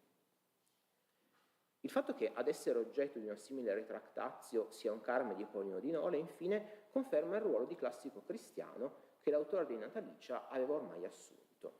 Leone, colto bibliotecario di Monte Cassino, doveva del resto non solo conoscere l'opera letteraria del Nolano, ma anche avere a disposizione un testo sul quale lavorare per attuare la sua opera di rielaborazione. Che almeno un manoscritto contenente i versus paolini fosse disponibile nella biblioteca di Monte Cassino al tempo di Leone lo documenta peraltro la continuazione della stessa cronica, che al capitolo 63 del terzo libro fornisce un catalogo dei codici fatti descrivere da Desiderio, tra cui figurano appunto i Carmina di Paolino. Ma c'è di più. In questo caso siamo infatti in grado di stabilire addirittura quale fosse il codice che Leone poteva tenere tra le mani. Tale manoscritto desideriano è stato identificato, come ci ricorda Dolbeck, con il Vaticanus Latinus 14.437, un codice di cui rimangono soltanto 4 fogli contenenti i versi 95-270 del nono Natalicium, le cui evidenti somiglianze di impaginazione con il Cassinensis 386, il codice di Giovenco ugualmente elencato nel catalogo desideriano, ne fanno supporre la produzione in un medesimo scriptorium. Ora, come ha messo in luce Dolbeck, il confronto con le lezioni di quel che resta del codice C ha portato a stabilire che da questo codice venne descritto l'Urbinas Latinus 533, siglato con T. Tra i componimenti paoliniani, che leggiamo in T, c'è anche il terzo Natalicium. E al verso 57 T riporta la lezione circumstrepit instant, evidentemente errata rispetto al circumsonatunda del resto della tradizione, che invece viene preferita a ragione dagli editori. Ma circumstrepit omne è la clausola tradita per il sesto esametro dell'excerptum poetico nei manoscritti della cronica, come abbiamo visto. Siamo dunque di fronte a una circostanza in cui tradizione indiretta, stemma codicum e testimoni manoscritti concorrono nel definire la lezione del foglio perduto di C che conteneva il testo del terzo Natalicium e che doveva riportare circumstrepit, seguito probabilmente da una corruttela, sanata variamente da Leone e dal copista dell'Urbinas Latinus 533. Al termine del nostro esame appare dunque evidente come questo singolare esempio di cento Paulinianus all'interno della cronica monasterica sinensis confermi la sopravvivenza di pratiche scolastiche tardo-antiche nella scuola del Basso Medioevo e rappresenti soprattutto un interessante documento della ricezione di Paolino e dei suoi natalicia in uno dei luoghi più importanti per la trasmissione della cultura occidentale, la biblioteca di Monte Cassino, nella sua età dell'oro, quella dell'abate Desiderio, contribuendo peraltro a ricostruire con solida sicurezza un anello della storia del testo. Grazie per la vostra attenzione.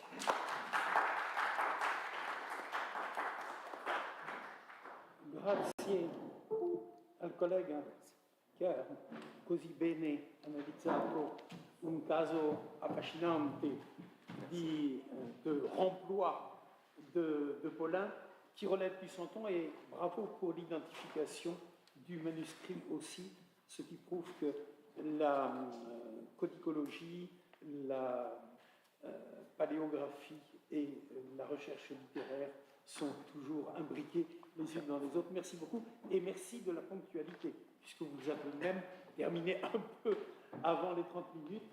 Et donc je donne la parole à un collègue de très longue date, qui, bien qu'il vienne des États-Unis, pour moi est un sassoferatese.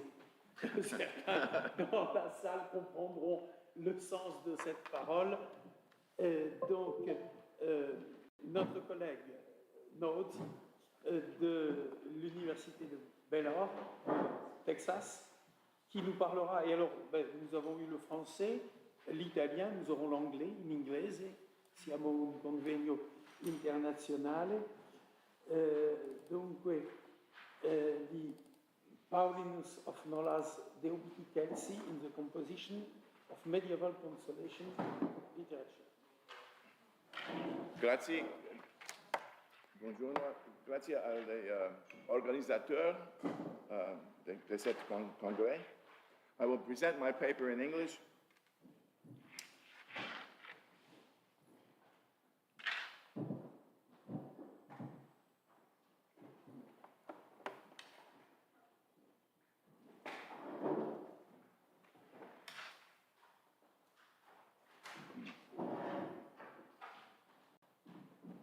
Avancer.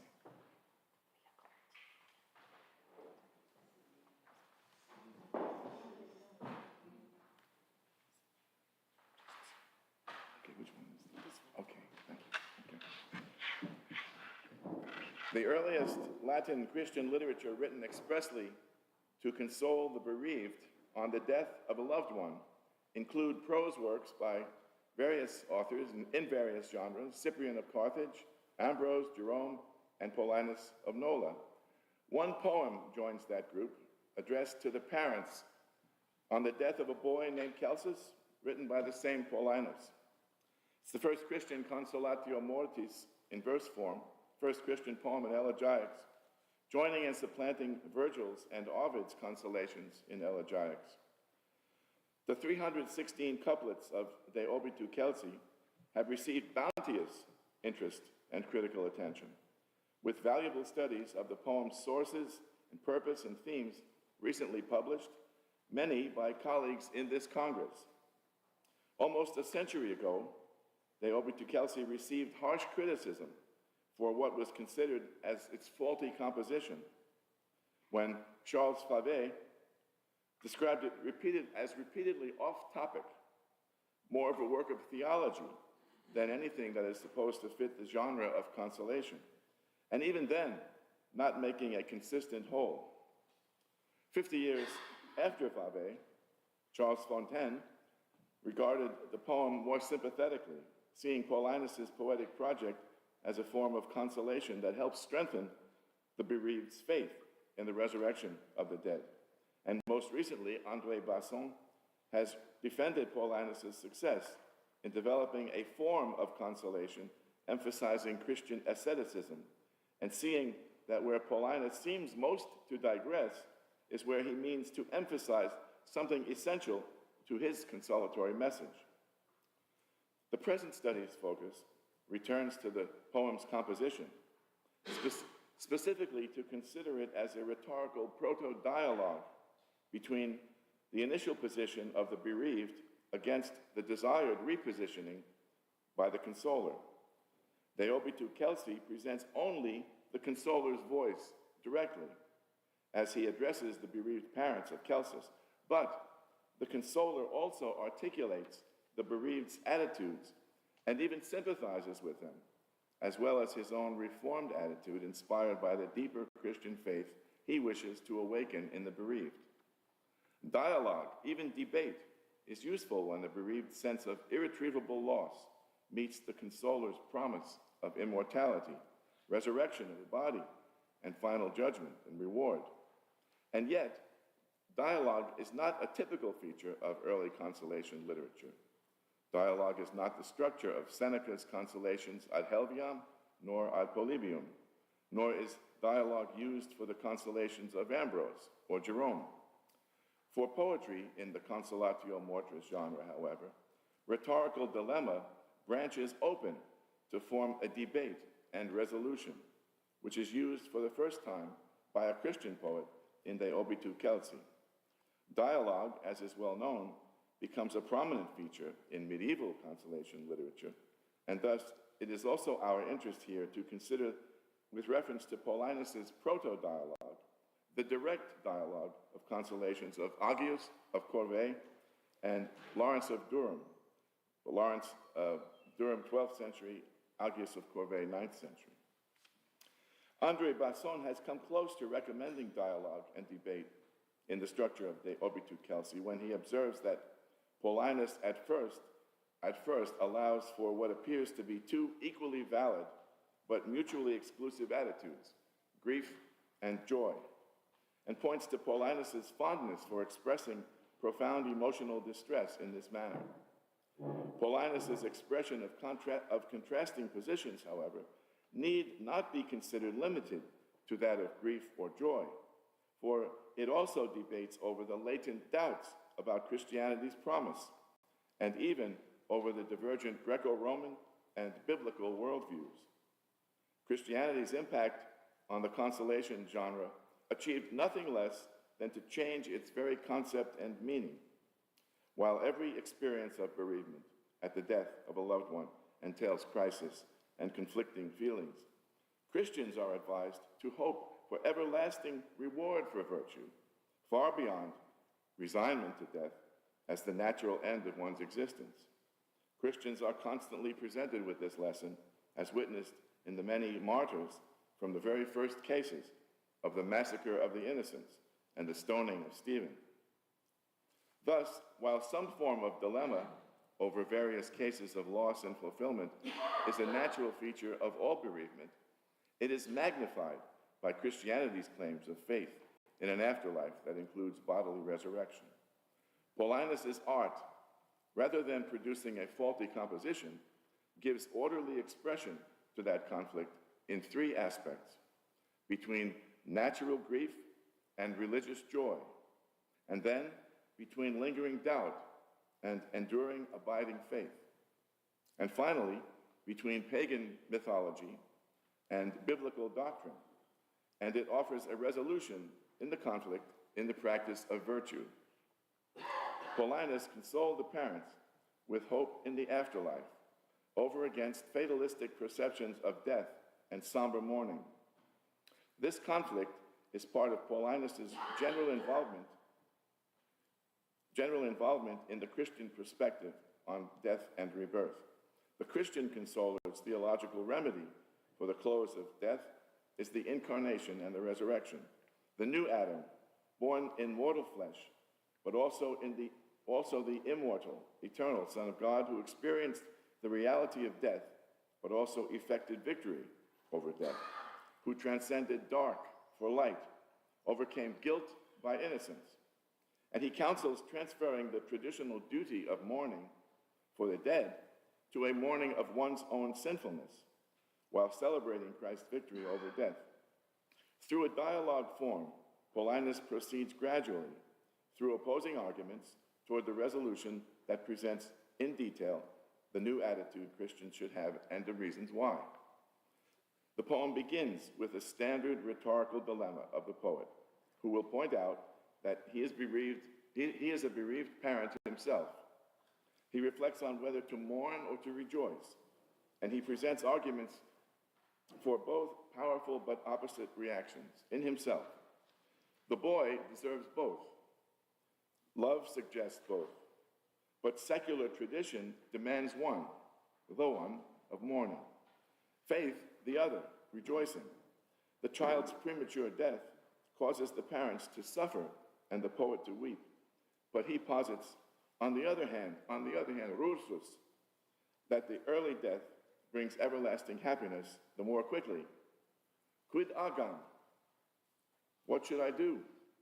Seneca used the deliberative question in reference to resisting or accepting what is natural or universal and inevitable, a dilemma between duty and reason. Paulinus raises the terms of that question from accepting death in Stoic wisdom as the inevitable end of existence to rejoicing over death in a Christian perspective as a transition to a happier eternal life. Paulinus, as a genuine surrogate for the parents, warns them to convert their mourning not to mere resignation, like the Stoics, but to hopeful joy in the Redeemer, who abolished the finality of bodily death. But one hears the opposition when the consoler emphasizes what the child is thought to owe his parents. Paulinus, as if presenting the case for the parents, adds an encomium that the boy is superior and gifted, with a nature made for learning, absorbed in whatever his amazed teacher presented. And such praise being an aspect of the de mortuis genre that is being shared here with the consolation genre. When speaking as consoler, Paulinus had declared that Celsus was owed more to God. But when he describes the bereaved parents as deserti, abandoned, the reader hears Celsus's death from their perspective. The poet counters as if answering their sentiments by claiming that the funeral procession that they led was idle gesture because Celsus's spirit was in heaven even while his body was being escorted to the grave. Mourning, a natural response, can betoken the presence of a world held too dearly. Even parental love is sinful if it despairs of the trust in Christ's recovery of the dead. It is impia pietas. It is nocens amor. They mourn a happy and blessed soul, lugere beatam. Weep over one who rejoices, flere gaudentem.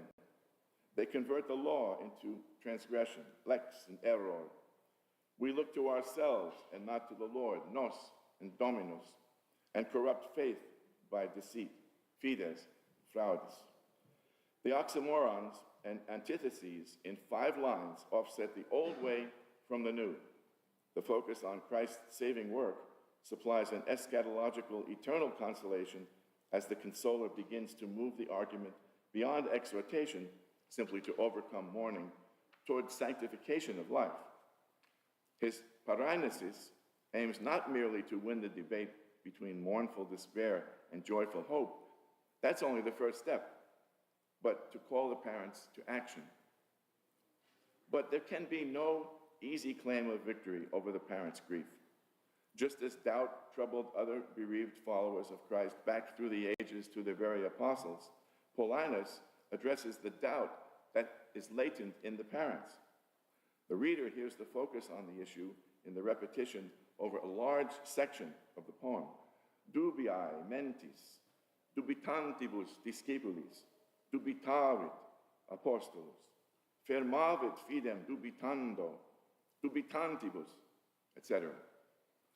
He exhorts them, cast off your doubting minds, but soon after voices the possibility that they may not be able to reinforce their faith through doubt as the apostles did.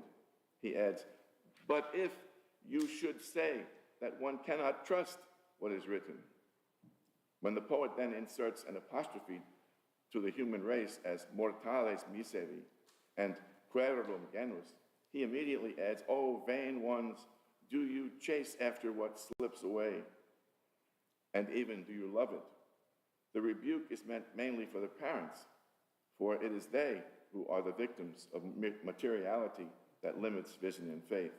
And in the context, it is they who epitomize the general diffidence of mortals. The poet's second approach is to argue with the usual analogies from the recurring cycles of nature, sleep, foliage, seasons, as evidence for and against rebirth. And he concludes by analogy, man is going to do one time what the elements of the world do frequently.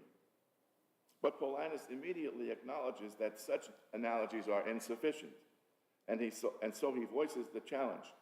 They ask, with what body is every dead man to be restored? And how in the world can we become man from ashes?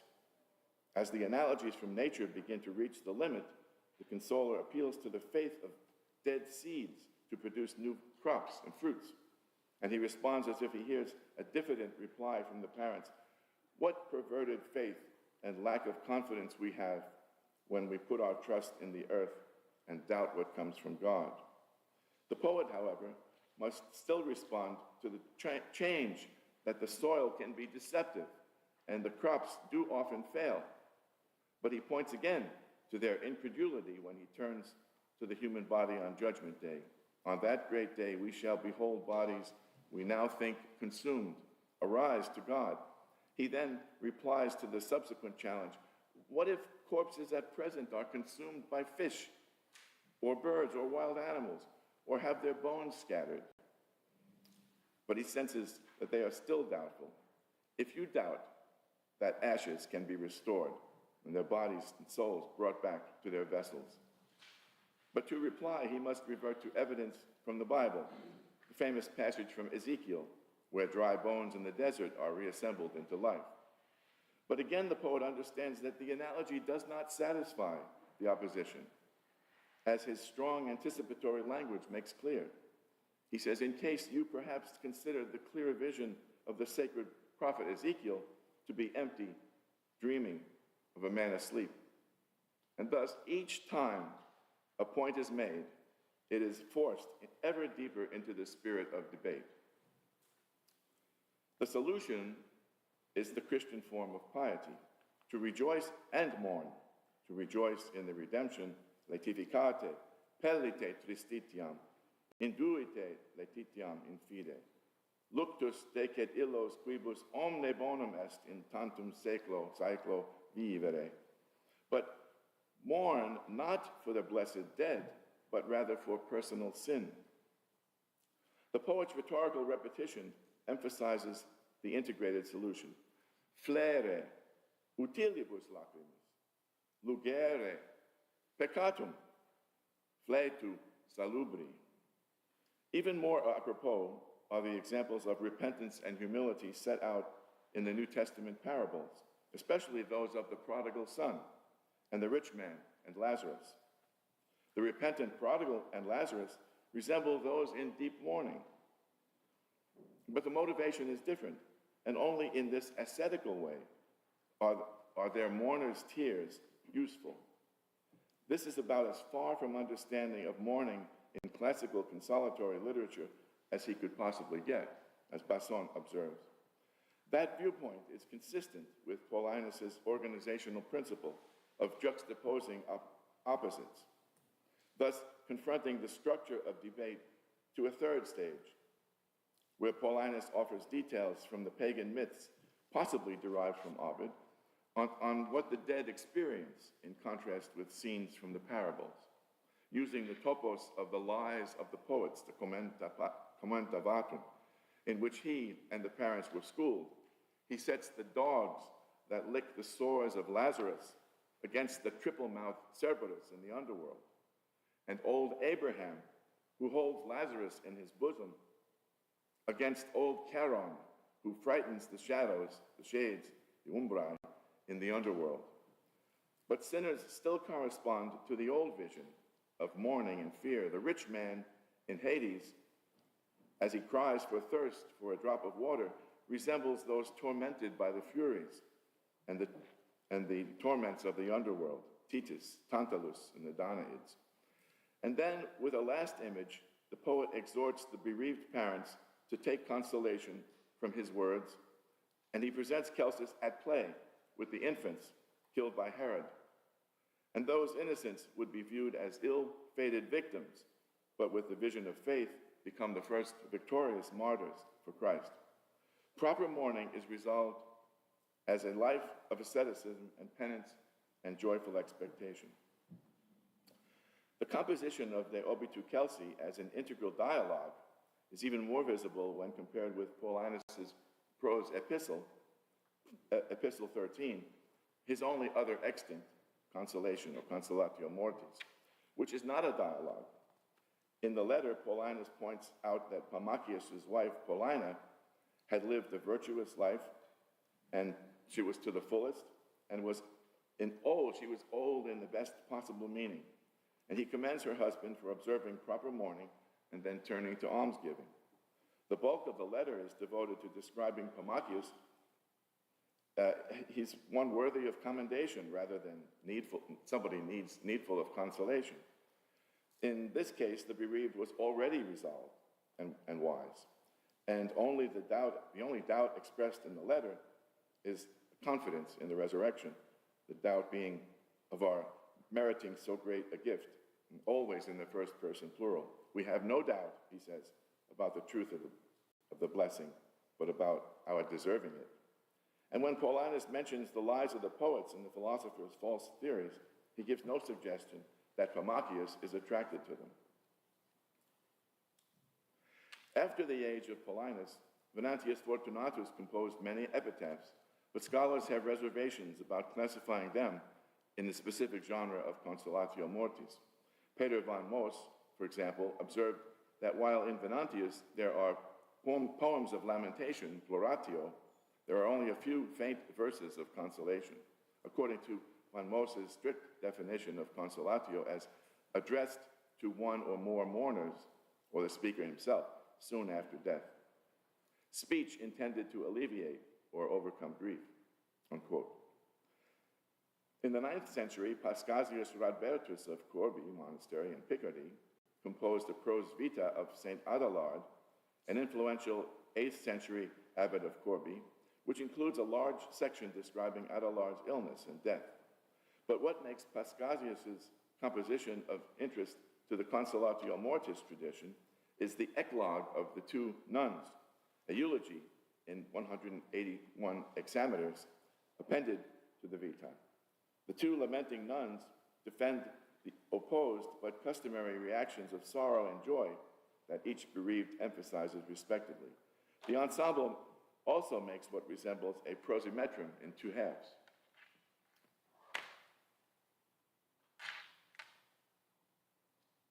So this is the demonstration of the Paulinus' monologue seen as a proto-dialogue.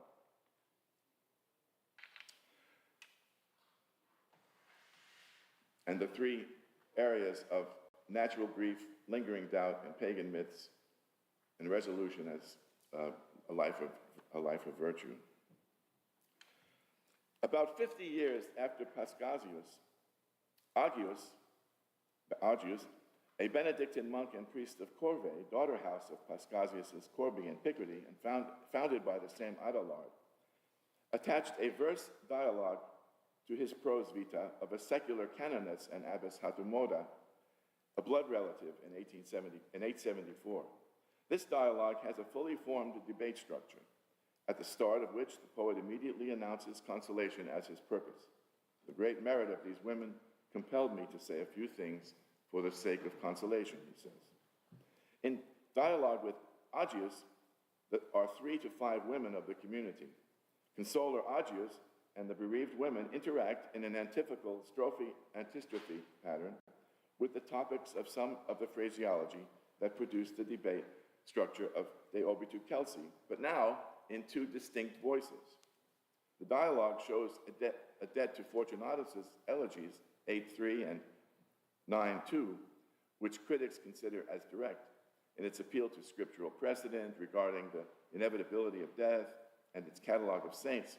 But the dialogue also contains echoes and possible direct quotes of De Obitu Celsi, and in its overall structure more closely resembles Paulinus' work on a large scale and small. It is suggested that Augeas presented his dialogue almost 2 years after he had spoken with a few of the sisters at Hattumoda's funeral. It is neither an elegy nor a planctus, but an ordered reflection on death and the theological basis for consolation, using a dialogue format that constitutes a debate described by Van Moos as a Wettkampfstimmung, or competitive spirit, between old-style grief and new Christian confidence. Just as Charles Favet described De Obitu Celsi as a theological treatise or sermon more than a consolation, Van Moos located Augeas' interest in the dialogue in being a didactic consolation, and readers hear it in the demonstration of the reasons for optimism and for being less mournful. At any rate, the depth of theological reflection and the dialogic structure compare very well with the theological emphasis and dialogic structure used for the consolation in De Obitu Celsi.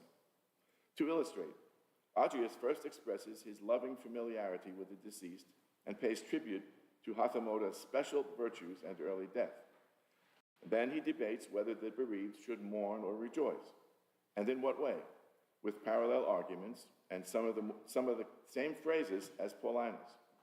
As he first cautions moderate grief, Augeas acknowledges the natural reaction to sorrow and even fear as the sisters consider themselves desolatai, forsaken, which is reminiscent of Paulinus' deserti, which Augeas in rebuttal rejects. You will not be forsaken, you will not be widowed, viduatai. There, Augeas distinguishes earthly carnal love, which induces us to mourn, from heavenly divine love, which persuades us to do no less than celebrate. Like Paulinus, Augeas characterizes excessive grief as impia pietas, a formula phrase contrasting ancient Roman pietas with the new attitude enabled by Christian faith in the redemption. As Paulinus did, Augeas cautions the bereaved about tears that do harm by their sadness, in this case, saddening the soul of their deceased sister. And thus, before launching into his theological justification for the Christian joy, Augeas expresses the struggle with the quid agam formula. Paschasius, in the Prose Vita, also engaged deeply in the motif of the tension between grief and joy, and he even used quid agam in the context of not knowing whether to weep or rejoice, but not in his eclogue. Parallel treatment of this theme in poetry is shown by both Paulinus's and Augeas's respective debates over the divergent possibilities and responsibilities of pietas and fides. Paulinus says, Faith bids us to rejoice, but piety to weep. Compare Agius. If piety urges you to weep, let your faith make you jump for joy, tripudiare. And Agius, echoing 1 Thessalonians 4:12, as did Paulinus, sympathizes with the arguments for the natural reaction of grief, but seeks to resolve the debate with a position of controlled grief, in joyful expectation for the deceased through faith in Christ's victory over death. And he says, concerning our death, God as conqueror celebrated the triumph and brought our body with him to the stars. Agius writes, if indeed we believe that Jesus then died, that rising he would conquer death, dread death, we should also believe that those whom we know already to have died, although through their faith, Lord Jesus now is rising with them. So the dialogue includes familiar topoi, such as the rejuvenation of seeds and the recurrence of seasons. The pious sisters admit that resurrection is their one consolation, but argue that they are still fleshly, and since they cannot see what they believe for Hathamoda, their anxiety remains. To this, Agius counters that they should direct heart and mind heavenward, where they can see the abbess. Lift your eyes there, we will see her present outside her body. In the same way, in his monologue debate with the doubts of the parents of Celsus, Paulinus countered that they must contemplate the world with the eyes, but God with the spirit. He says, what is eternal is hidden from human eyes. You who are without sense see the earthly, but believe the heavenly. And also, just as Paulinus next confronted doubt, latent doubt in the parents, Hathamoda's sisters in the dialogue declare that they still are plagued by doubt. While secure for the present, they doubt whether their faith will remain intact throughout their lives. What outcome our faith, our way of life, they say, will be able to have right to the end remains in doubt. In dubio remanit. The third topic debated in Paulinus was the conflict, as you remember, between eventual triumph of biblical teaching over paganism, pagan mythology. In Agius's 9th century, the debate with paganism is still vivid, but of a contemporary, Germanic, and local nature. And here Agius inserts a recollection of the pilgrimage to Rome by Hathamoda's father, Leodulf, toward founding Hathamoda's community in the midst of his Saxon brethren, 2 years after the revolt of the Saxons opposed to Christianity and Frankish rule. Agius relates 2 dreams of Leodulf which accused him of loftiness and pride of place and threatened his salvation. But the accusation was countered, Agius says, by his almsgiving, his lack of ambition for his son and daughters, except for their holiness, and their prayers for him. And at the end, their respective of their pieces, both poets declare that consolation is not from man ultimately, but from God. So Agius in Corvée could have read Paulinus's verse Consolatio, in addition to Venantius and Pascasius. In the same period, for example, Micon of Saint-Riquier in France cited, among other works of Paulinus, over 10 verses from De Obitu Celsi. And Micon's Abbey Scriptorium was in communication with those of Corbie in Picardy and Agius's Corvée. This is not the place to claim that Agius derived his composition directly from Paulinus, nor is a direct connection required. Reception runs a broad course, from direct contact to participation in a tradition, resulting in more subtle, but nevertheless genuine influence and imitation. All right, and we'll finish here. One more reference, but not very long. Lawrence of Durham in the 12th century composed several works with dialogue debate format, and among which is his Consolatio de Morti Amici, a prosimetrum in the form of Boethius. The interlocutors in Lawrence's piece are more polarized, and their arguments more philosophical. Lawrence himself, the bereaved, rather than the consoler, encounters a consoler who is more impatient and testy, as George Rigg described him, who challenges Lawrence to take his criticism soberly. This Consolatio Mortis flows over into the middle of the work to a reflection on personal loss and a search for genuine value among 4 themes in the manner of Boethius. Lawrence is eventually won over by the arguments of his consoler, and gradually they become more amenable. And I just wish to say, in summary, that in Lawrence of Durham, we have, again, a strong and even a stronger debate, opposition, eventually resolved. And there are many of the same themes. The three I point out are grief and joy, and then latent doubt, and then what do we do about the tradition in the past, the secular tradition and Christianity? And so we find that this is a stream of form, of composition that intensifies as the time goes on from late antiquity to the Middle Ages. So I'll conclude here, my last bit. There's a continuation of this. Consolation over the death of a loved one has taken many forms from culture to culture. The noticeable homogeneity of the literary form of the Christian Middle Ages sometimes utilized a debate structure, and we have attempted to show wherein the conflict was resolved toward new consolation based on joyful hope. Doubt often tried the resolve, tempted the resolve, tested it of the bereaved's trust in the promises of the gospel. And the latent paganism threatened to restore secular notions of death. And we have argued that the dialogue debate structure in medieval consolatio mortis poems already had their roots in the first poem, De Orbitu Celsi. Given the patterning and repetition of themes and the expression of conflicting viewpoints in sequence, there is much to be said for the situating of the debate structure of Paulinus' monologue at the headwaters of a reception tradition of Agius and Lawrence's consolations in dialogue. Okay, thank you very much.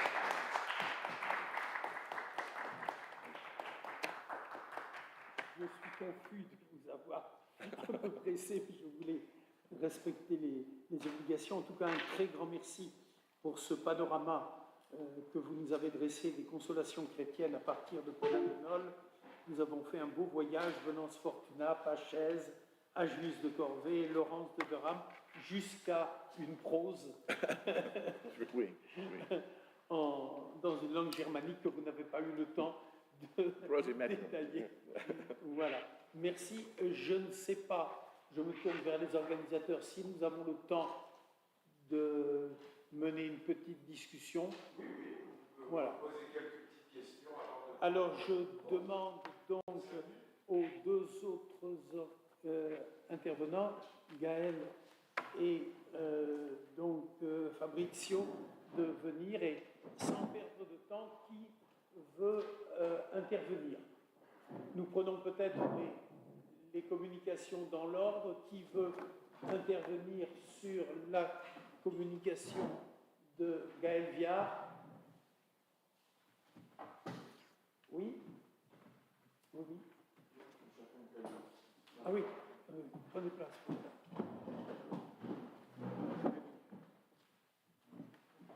Laissez les places assises pour les intervenants.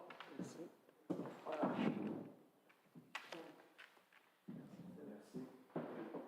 Je vous remercie de votre communication qui m'a intéressé beaucoup, comme vous pouvez soupçonner, pour ces implications carolingiennes.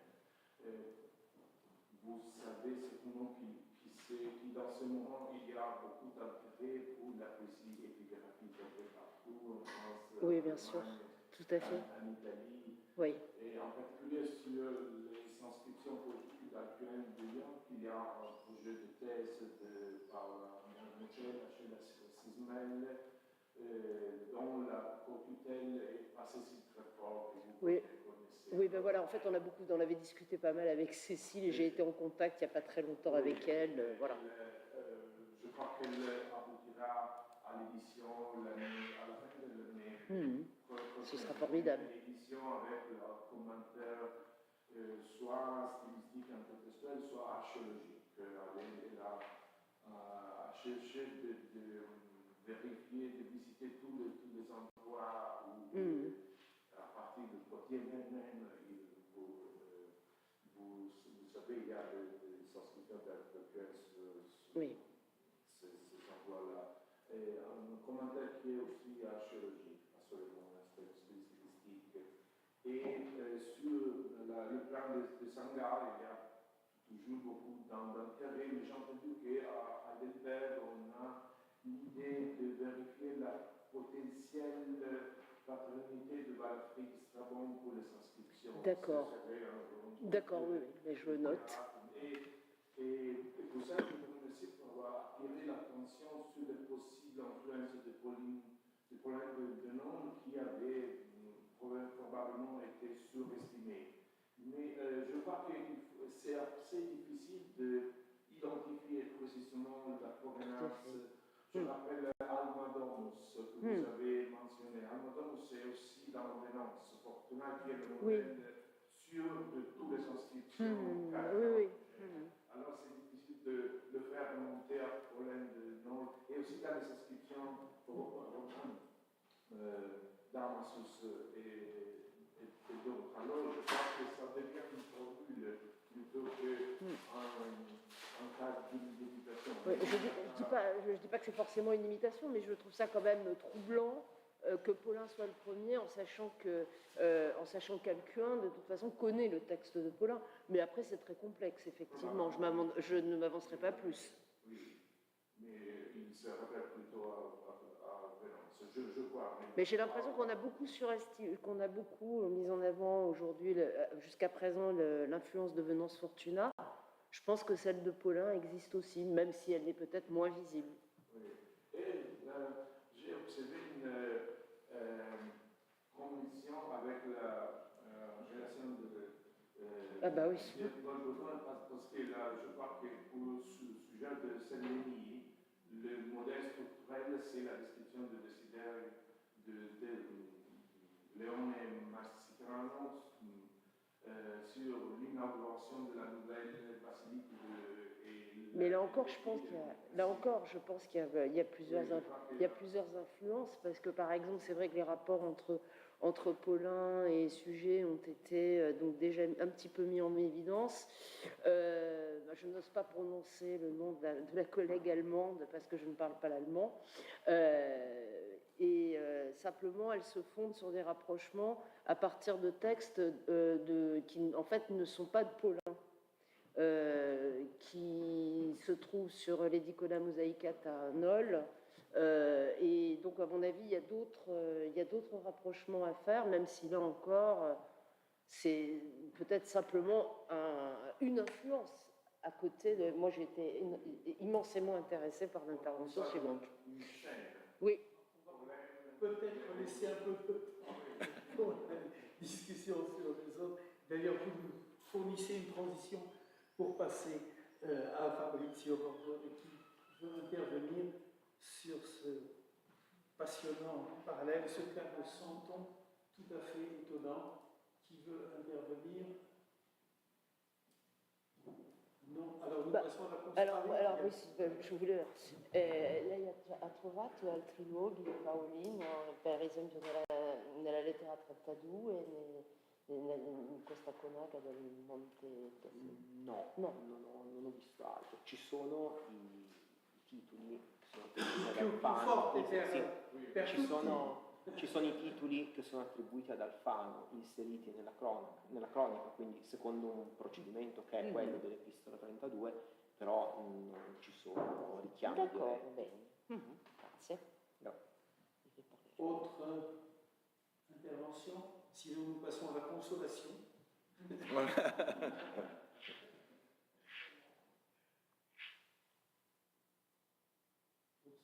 It's not a question, it's something that I have to thank you because I discovered many things that I just didn't know. Many others were just named for me, and thank you very much for this nice journey.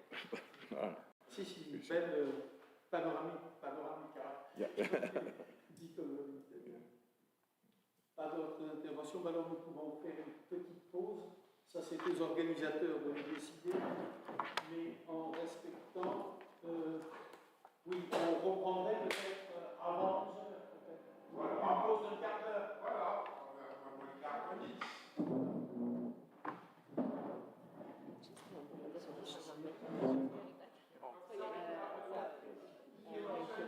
Colleghi, quale Le style de reprendre de garder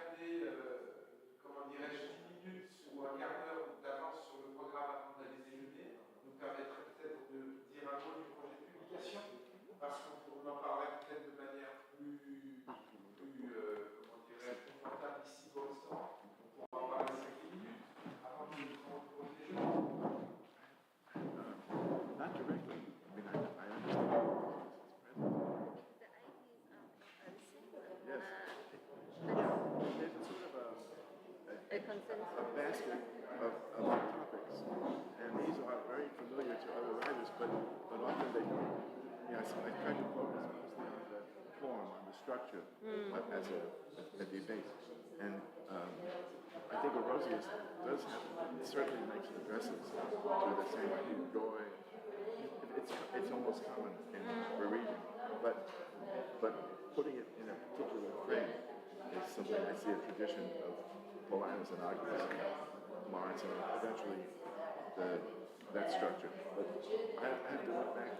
I have to look at Orosius again in his life and see if it will be useful. But he's early. It's the really first constellation for water, so Yes. I think it's modeled over the constellation that were composed after.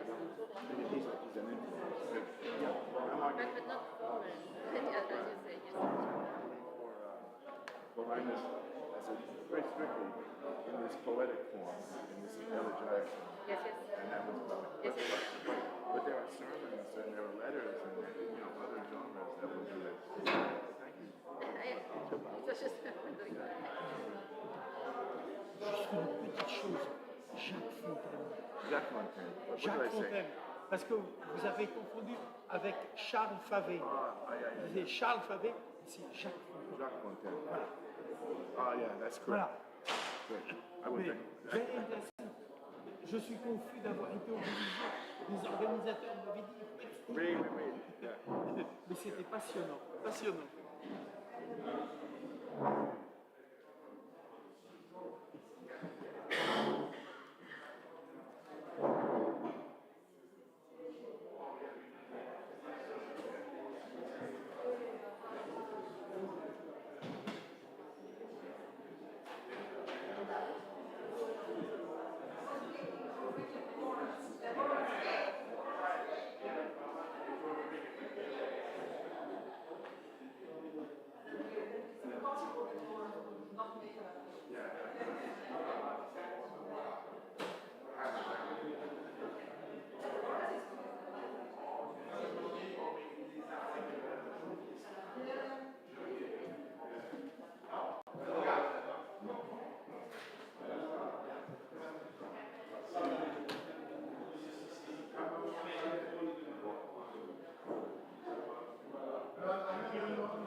You ran without us. Yeah, I told her, but she said that there wasn't anything left.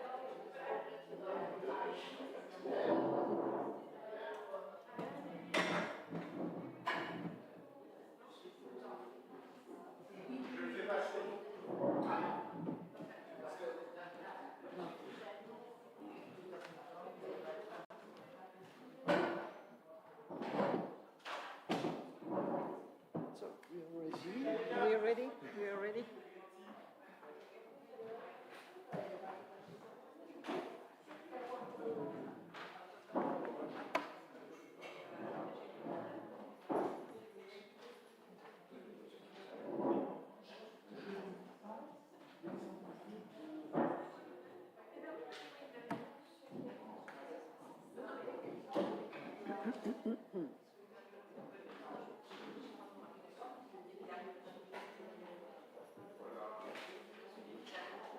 Now we are going into the unknown.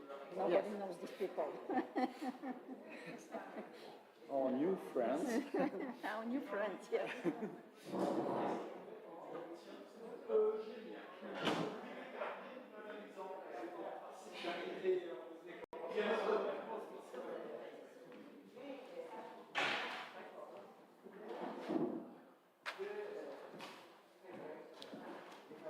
I hand out.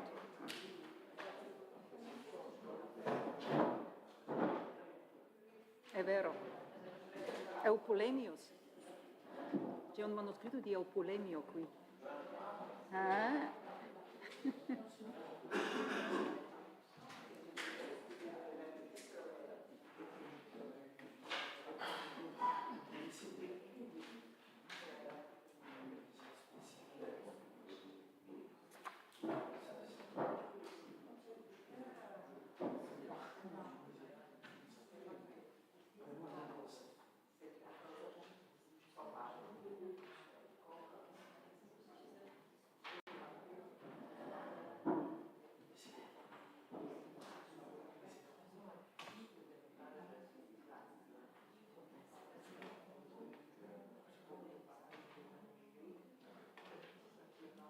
fewer students today. There were more students yesterday. Yes. Yeah. Friday. Friday, yes. I guess. It's already weekend.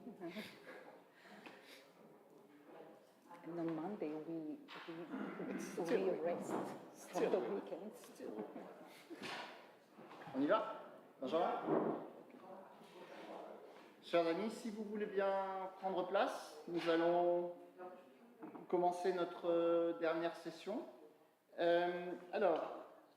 D'abord, je remercie Vincent, Benjamin et Michele de me permettre de présider cette dernière session.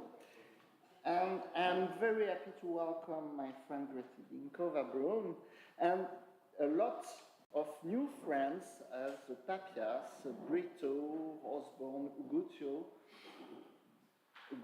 I don't know who all these persons are, but I will discover... We move into the unknown now. I will discover it with great pleasure, and so, Greti, your part. Thank you very much to all of you for being here, to the organizers for inviting me. I've learned a great deal during this conference, and secondly, I want to apologize for slightly changing my title. While preparing my paper, it became apparent to me that Brito was a minor player in this context, while Osborne was in fact fundamental. I have to admit that I used to think that changing paper titles was an affectation, and only people who didn't know what they were doing were changing their titles in the last minute, but okay, I understand now that sometimes it's necessary. Here I go. I said yesterday, I'll speak slowly. I tend to speed up when I speak, but I will try to be slow and clear and comprehensible. As I said yesterday, I would like to start with a couple of methodological considerations which became clear to me while I was preparing that I needed to think a little bit about what am I doing in reception studies. So, reception studies, it's a field that in recent years has grown into incorporating many new scholarly disciplines, research approaches, historical periods, and cultural traditions. Thus, it is not surprising that different contexts would invoke different understandings of what reception refers to, even though most generally the term is understood as representing a later engagement with an earlier reality, be it textual or otherwise. A few important questions emerge from this broad understanding. The first relates to time. That is, how long after the original context does reception start? And does time play any role at all in this conceptually complex process? The second question raises the issue of intent, namely, if the later engagement with the earlier material is not conscious and purposeful, can we really talk about reception? And if yes, how do intentional and non-intentional reception differ from one another? Thirdly, we need to think about the mode of reception, establishing whether the receiver engages with the past reality directly or through an intermediary. Shouldn't we, in this case, talk about primary, secondary, tertiary, and so on receptions? And finally, there is the question about the various types of receptional approaches in specifically textual context. That is, how is it different to excerpt, comment upon, translate, and versify an already existing text from representing it in art, turning it into drama, setting it to a music, or using it as an inspiration for a film or even a video game? All this is reception, but how are they different? With this being said, I'm not advocating that we should create a fixed taxonomy of reception. After all, even though the term is elastic and capacious, we all implicitly understand what it entails. I simply want to point out that no matter in what form and mode, reception represents a communication between different times, minds, and cultural experiences. The active part in this relationship is the later receiver, who can not only understand and transform, but also misunderstand and even misinterpret the earlier context and meaning. The past cannot fight back and defend itself against receptional misdeeds. It merely offers the starting point and the impetus for the relationship, and its role is to provide inspiration for the future audiences and thus serve their various needs. Thus, in the process of reception, we see both the continuation of old meanings and the creation of new ones.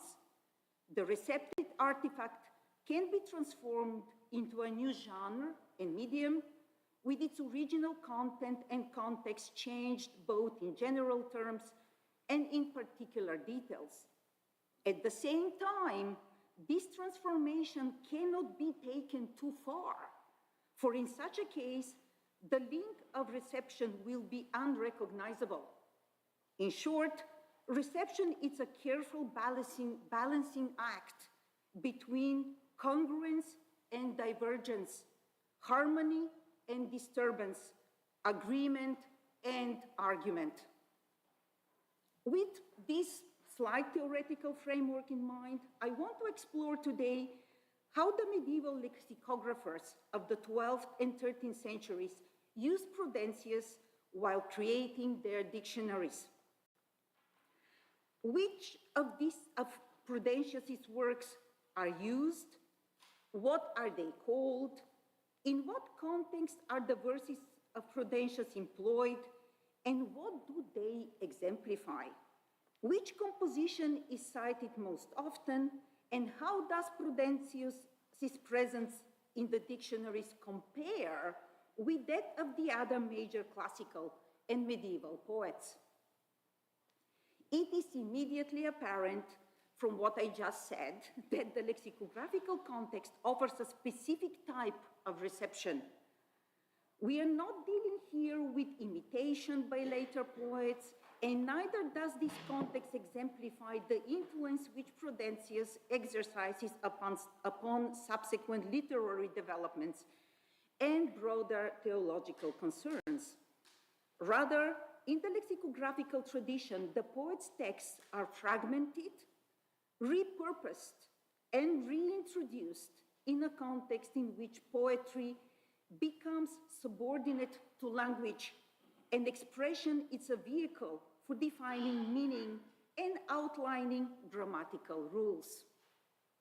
And before anyone starts wondering about Paulin de Nole and how he fits into this, he does not. The compilers of medieval dictionaries had absolutely no use for Paulinus, not at all. The obvious explanation for the different treatment of the two poets is the fact that Prudentius was included in the medieval school curriculum, while Paulinus was not. Because of his association with the schools, Prudentius would have been much more familiar to a larger contingent of students and scholars, in contrast with Paulinus, whose compositions would have remained better known among a smaller and more recondite poetic elite. Since lexicography, from the late 11th century onwards, it's an activity closely linked with educational concerns. It is to be expected that the lexicographers would include in their collections useful examples from canonical classical authoritates, along with influential contemporary moderni. As Papias puts it in his introduction, in the introduction to his innovative Elementarium Doctrinae Erodimentum, finished in about 1053, in difference with the old glossarium, containing interpretations of individual words, the new dictionary contains definitions, quotations, and many other features which make this new dictionary a guide to basic education, rather than simply a list of difficult lemmata.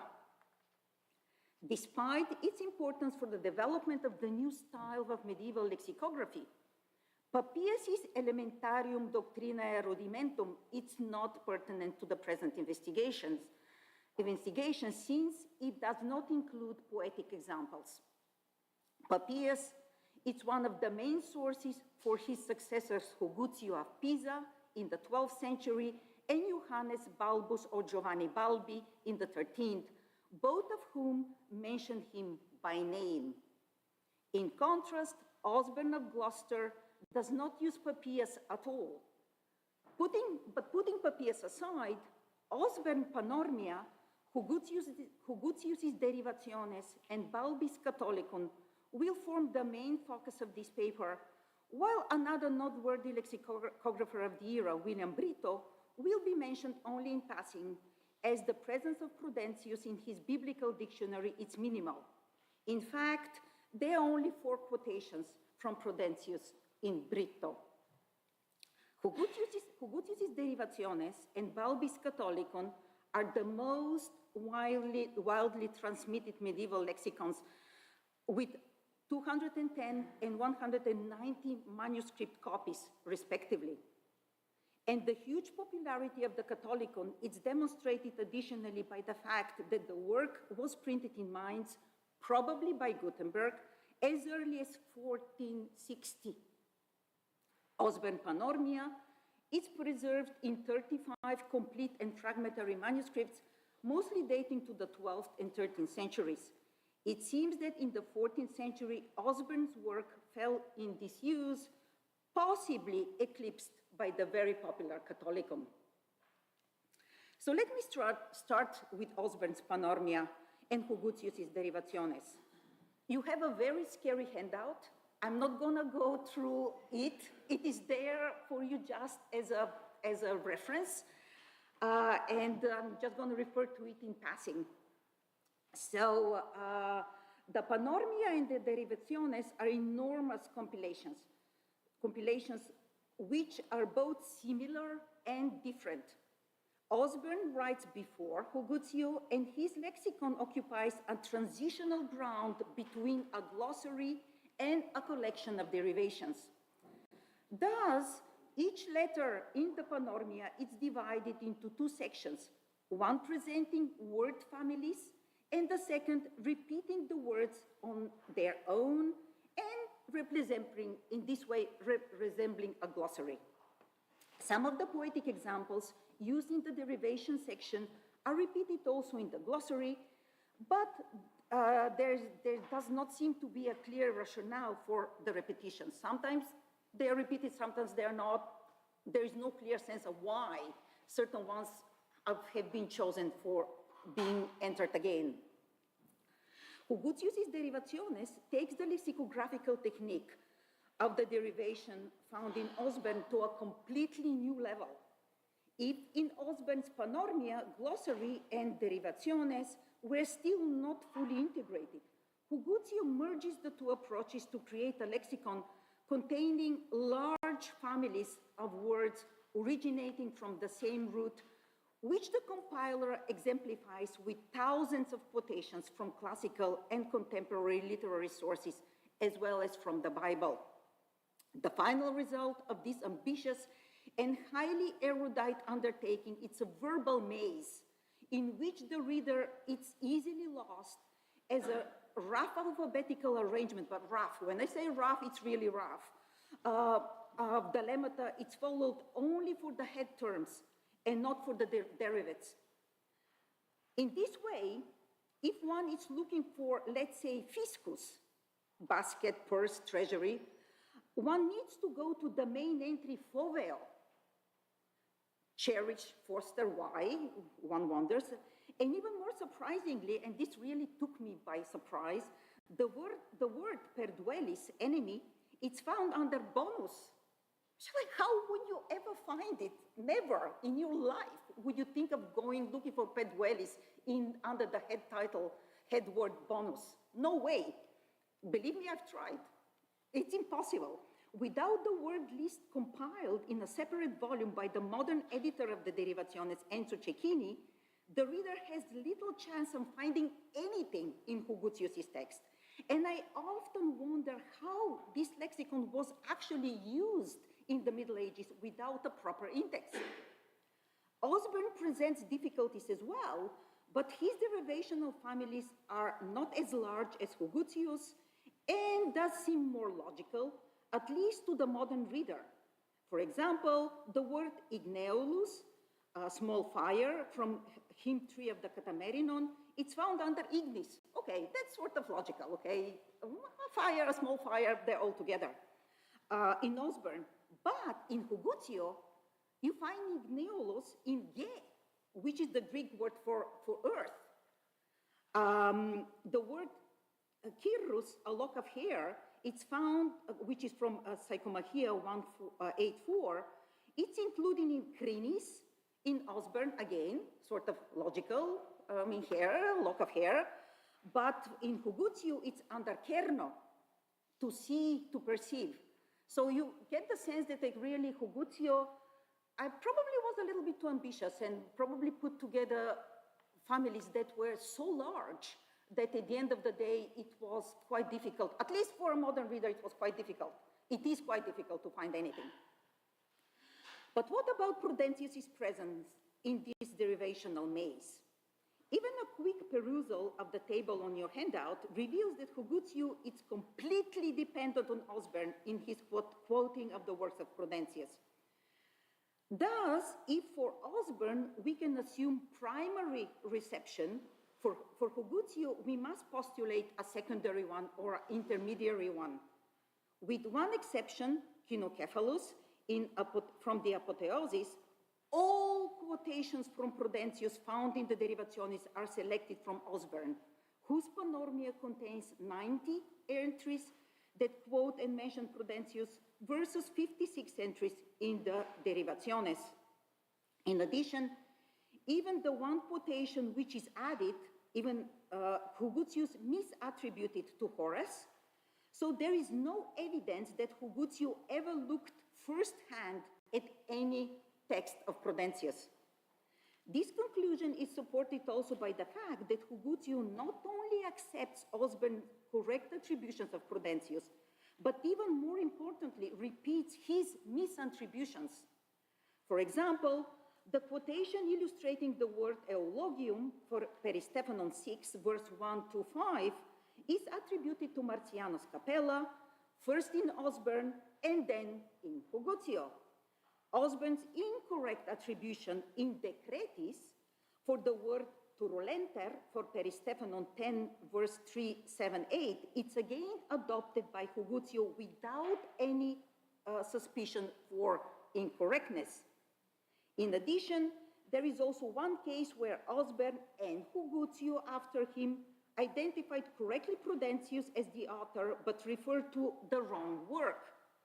This is seen in the entry for Resonus, where the reference is to the Liber Hymnorum, when in reality the quotation is from the Psychomachia. Thus, there is no doubt that Hugutio had direct access to the Panormia while compiling the Derivationes. Therefore, his reception of Osborne is direct and primary, in contrast to his reception of Prudentius, which is secondary, through the intermediary of Osborne. The information provided in the table helps us make further important observations. First, we realize that Osborne Hugutio used 3 titles when citing the works of Prudentius. They write that the verses are found in Psychomachia, spelled in various ways, in Libro contra Hereses, and in Libro Hymnorum, or simply in Hymnis.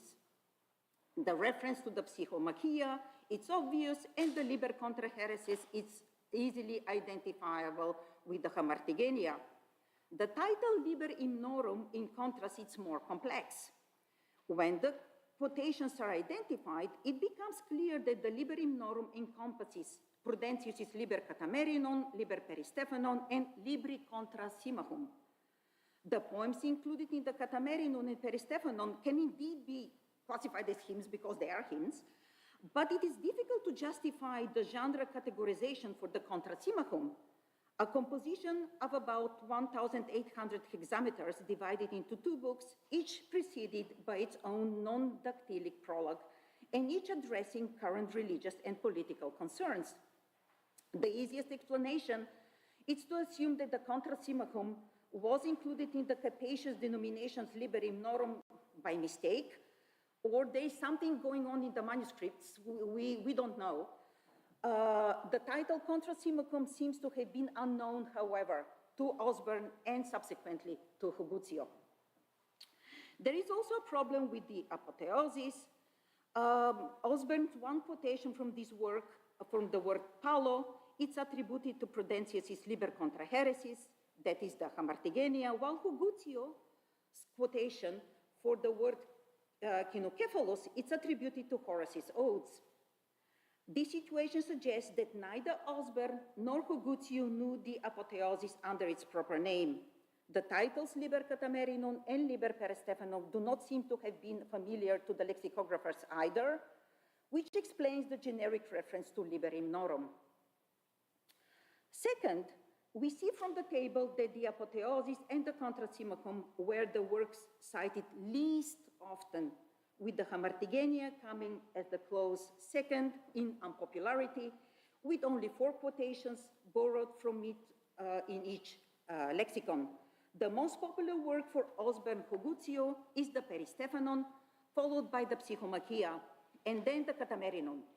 Among the 14 poems included in the Crown of Martyrdom, the lengthy poem 10, spanning 1,140 verses, entitled The Declarations of St. Romanus Against the Pagans, is excerpted most frequently, providing as many as 13 quotations in Osborne and 11 quotations in Huguzio. Next in quotation frequency come poem 2 and 5 of the Peristephanon, which are dedicated to the passions of St. Lawrence and St. Vincent, and which supply 5 quotations each in both dictionaries. Poems 4, 7, 8, 9, 11, and 13 are not used by either Osborne or Huguzio. Finally, it needs to be pointed out that the only Prudentian work not quoted in the Panormia and then in the Derivationes is the collection of biblical epigrams, the Tituli Historiarum Oditocheon. Why this should be the case? It's unclear. Either Osborne did not find useful examples in the Tituli, or he did not have access to them. He has numerous quotations. Both Osborne and Huguzio have numerous quotations from the Bible. So maybe we can say that they use the Bible proper, not the biblical Tituli of Prudentius, but bottom line, they're not there. I could explain that they're not in Catholicon, because for Catholicon, we already have Peter Riga, so okay, he went to a versification of the Bible, okay, so who cares about some small Tituli there? We have thousands of words in Riga, but for Osborne and Huguzio, I have no explanation. There is no Riga yet. So why didn't they use the Tituli? I don't know. If anybody knows, let me know. So in general, the Prudentian quotations in the Panormia and the Derivationes serve to clarify the meaning of a specific word by providing an example of the context in which this word was used. In many cases, they are rare words that refer to lost realia and obscure objects. In comparison to the other poetic sources used by Osborne and Huguzio, Prudentius, represented by 90, as already said, and 56 entries respectively, ranks below the classical grades. For example, as you can see from table 2 on page 4 of your handout, Juvenal is quoted 161 times by Osborne and 180 times by Huguzio. Persius is quoted 160 times by Osborne and 180 times by Huguzio. Ovid is quoted 127 times by Osborne and 170 times by Huguzio, and so on. And here we see an interesting phenomenon in Huguzio, who increases the number of quotations from Juvenal, Horace, and Virgil, which suggests that for these three classical poets at least, Huguzio did not simply select quotations from Osborne, but went directly to the sources looking to expand his pool of examples. It is also remarkable to realize how important Juvenal, Persius, and Horace were in the lexicographical context. For Osborne, they provide more useful quotations than Ovid and Virgil. And for Huguzio, Horace actually comes on the top of the list, followed closely by Juvenal. A final observation needs to be made here. Even though it is worth pointing out that in Osborne, Prudence outnumbers Virgil with 90 to 68, it is clear that on the whole, we could not match, and it is clear that on the whole, Prudentius could not match the popularity of the major classical poets. However, among the late antique poets, Prudentius reigns supreme. As you can see from the table, too, only Sidonius Apollinaris boasts quotations in the double digits, while the presence of the remaining late antique poets is rather pitiful, or completely non-existent. This situation is indeed a testimony of the popularity of Prudentius's work among the lexicographers of the later Middle Ages. In the few minutes that I have left, I would like to outline briefly what happens in Balbi's Catholicon. First and foremost, it needs to be stated that there is no sign in the Catholicon that Giovanni Balbi ever used Osborne, while he refers to Papias and Huguzio by name. It is unclear whether this is a conscious decision by Balbi, on Balbi's part, or simply an indication that Osborne was not available to him in Italy, in 13th century Italy. As can be deduced from table 1, the use of Prudentius changes both in scope and purpose in the Catholicon, which, despite being influenced by the derivationes, breaks away from Huguzio's derivational approach by disentangling his sprawling word families and organizing their members in an alphabetical order. And when I say alphabetical, this is truly alphabetical, in difference with Osborne, who alphabetizes to the first letter only, and Papias, who alphabetizes to the fourth letter. The Catholicon, Balbi really does what we say, what we understand under alphabetical. It is truly alphabetical.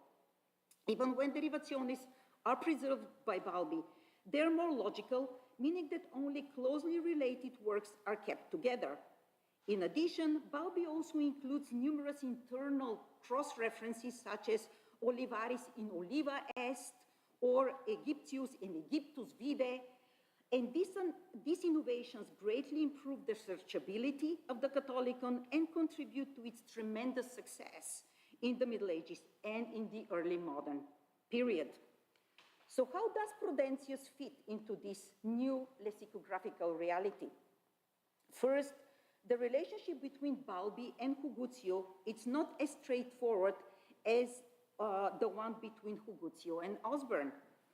By this I mean that Balbi does not only select from Huguzio, but also adds 11 new entries, 8 of which are taken from the Psychomachia.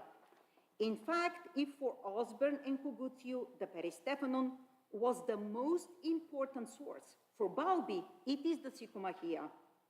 This observation is supported also by the fact that Balbi also includes in the Catholicon a separate lemma, Psychomachia, where he states that it is a work by Prudentius, meaning a battle of the soul. And it is pronounced with the stress on the penultimate syllable. He explicitly says this. Clearly, people have problems. People have problems even today. So, thus, we can say that with certainty that Balbi excerpted the Psychomachia directly, while for the other works of Prudentius, he used Huguzio, who himself used Osborne. As such, We are dealing here with the tertiary and primary receptions combined. However, it is quite likely that Balbi did not know that Huguzio was borrowing so heavily from a previous dictionary. In one way, however, Balbi is similar to Huguzio, and this is that he as well does not use the tituli. Tituli are not here at all. Second observation, yes, just very quickly. Second, we realize that Balbi exhibits a very strong interest in accent and prosody, and in many cases, this is what the verse quoted is meant to exemplify. Of course, he also includes entries where the quotation helps understand the meaning of the word, but the Catholicon is the first dictionary where the lemmata dealing with prosody are so numerous.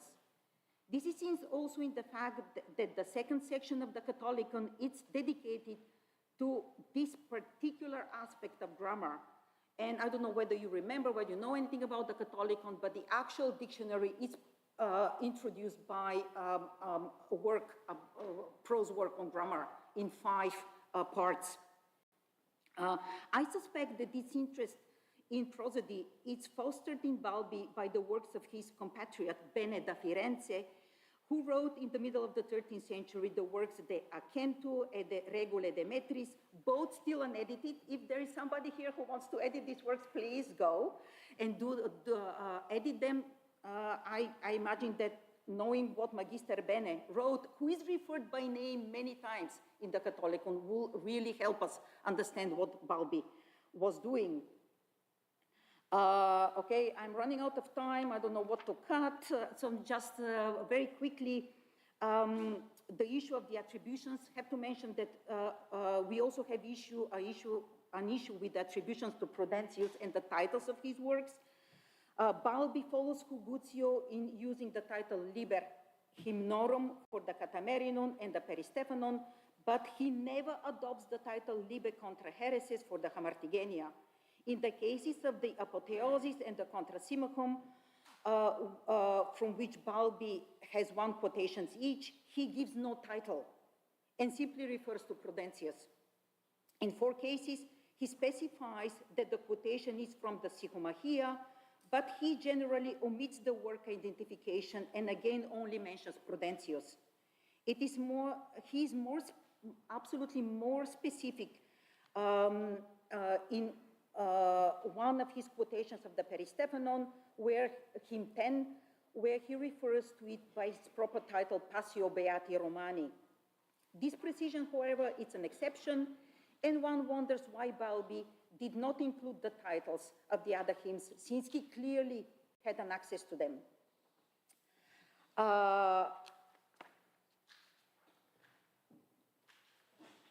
In conclusion, so there is more to say about the Catholicon. If you want to know, I can answer more questions, because one very interesting element in the Catholicus is that at some point he refers to somebody called Prudentius Major, and what is Prudentius Major? The quotation is from Martigenia. You would imagine that Prudentius Major would be the Sycomachia, but no. So that is a question mark that still remains in my mind, and also because I found in another manuscript of collection of Proverbia, something in reference to Prudentius Minor. So there is something going on here that still needs an exploration. But in conclusion, the reception of Prudentius in the field of lexicography shows that the late antique poet was considered one of the greatest poetic authoritates, whose verses were employed to exemplify rare classical words as well as specific rules of prosody. Osborne uses him most often, but Balbi provides the most interesting context. And if I am to return to the questions I raised at the beginning of this paper, the 3 dictionaries I discussed present us with a complex web of reception that spans many centuries, shows signs of both intentional and unintentional borrowing, and exemplifies not only the direct and primary receptional mode, but also the intermediary and secondary and even tertiary one. Prudentius, together with many other sources, is excerpted by the lexicographers to serve as an exemplum in issues of vocabulary, morphology, and prosody. And if you think that I have privileged the quantitative over the qualitative, I need to add that some of the Prudential quotations contain variants that are not in the standards editions. So there is work here for a philologist who might be able to establish links to specific manuscripts and cultural milieux. But these have to be another paper, another conference. Thank you.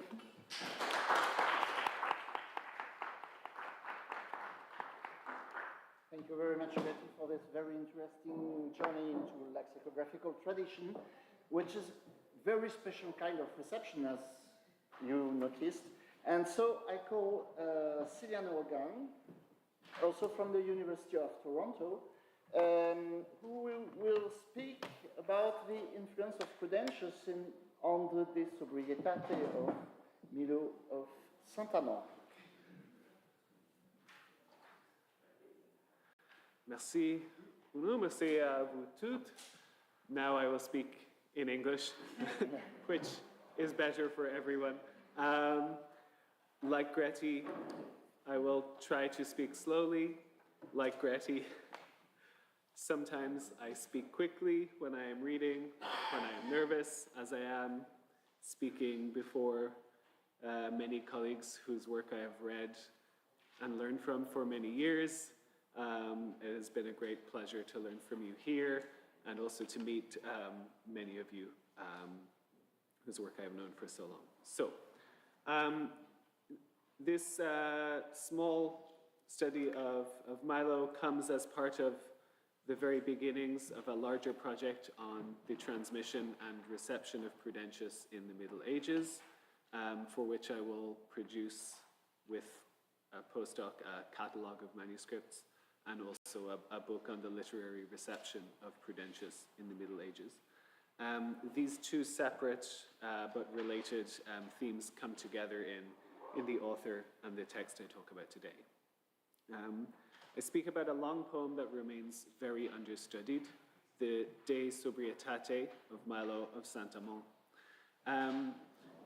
This work, in about 2,000 hexameters, was unfinished at Milo's death and was completed, maybe tidied up by his student, the much better known Hucbald, about whom we heard yesterday, who also sent it to Charles the Bald and dedicated it to him.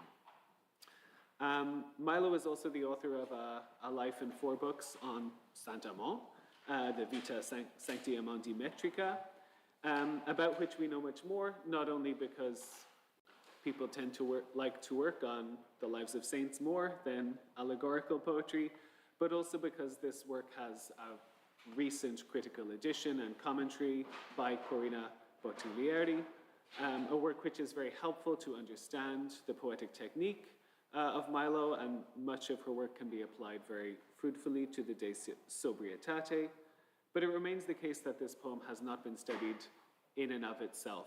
It has been studied in passing as part of larger surveys of specific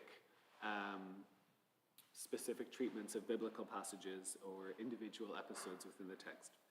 So I will begin by giving a brief overview of the work. It is in 2 books and is preceded first by a preface by Hucbald addressed to Charles the Bald, then a poetic preface by Milo in which he describes his inspiration for writing the poem, which I will come back to, and then he lists the tituli for each book separately. These are not metrical. He lists the tituli, and then we have book 1, which deals with examples of sobrietas and its contrast, gastrimargia, in the Old Testament. And sometimes these interpretations of Old Testament episodes in relation to sobrietas or gastrimargia are a little contrived. He begins with the story of Israel's captivity in Babylon, and he makes much of the fact that the chief military officer of Nebuchadnezzar, Nebuzaradan, was a cook before he became a military officer. But the poem opens with this account of the Babylonian captivity because, as Milo tells us in the preface, he was inspired to compose this poem on sobriety as he listened to his brother monks chanting the psalm 136, 137 in the Hebrew number, the psalm that accounts for the rivers of Babylon. And this is clearly taken allegorically. Milo hears this and he links the exile of the Israelites to the human exile from paradise. Captivity is allegorized as the suffering we have in the world, and for Milo, this is all down to a lack of sobrietas. The linking of the biblical to monastic life is at the heart of Milo's method. Much of the construction of the poem, as with many other Carolingian poems, is due to its role as an instructional tool for a monastic audience. It is aimed at his fellow monks. The addressee is Charles the Bold, but really it is aimed at his fellow monks. The metaphorical approach returns within the work, since gluttony and sobriety is occasionally interpreted literally. So we have, for example, Noah's drunkenness, Lot's drunkenness, other people's drunkenness, and sometimes it is interpreted very metaphorically. The genre and the major influences of the work have been somewhat disputed, but not really studied. They are stated in passing. For Manitius, the major influence was Prudentius. For Peter Godman, it was Prudentius and Aldhelm. For Thomas Gertner, who has looked at the poem a little bit some 20 years ago, it is primarily Avitus. And it is true that, like Aldhelm and Avitus, Milo focuses on one virtue, sobrietas, in this case. And it is also the case that the way in which he recounts biblical narratives is closer to the structure we find in the Carmen de Virginitate of Aldhelm, in Avitus, the structure of Dracontius and the De Laudibus Dei. But as I will return to, it's very clear that the underlying influence on the basic levels of composition is Prudentius. And this raises a fruitful and an important question of how we define reception and influence, as Gretty just mentioned. I spent some time rewriting this paper after all of our conversations yesterday. And then Gretty spoke about reception methodologically much more clearly than I will, but I will come back to that later. The text survives in 6 manuscripts, all of which are either from Saint-Amand or very relatively close by. I give you these on the handout. 4 of them are digitized. And it does not seem, Traube thought that it had been read widely, but Robert Babcock, in his study of the Brussels Sycamachia Codex, has argued very convincingly this poem did not travel very far beyond Saint-Amand. But it remains a crucial witness to the reception of Prudentius in the Carolingian era, along with some other aspects of the community at that monastery.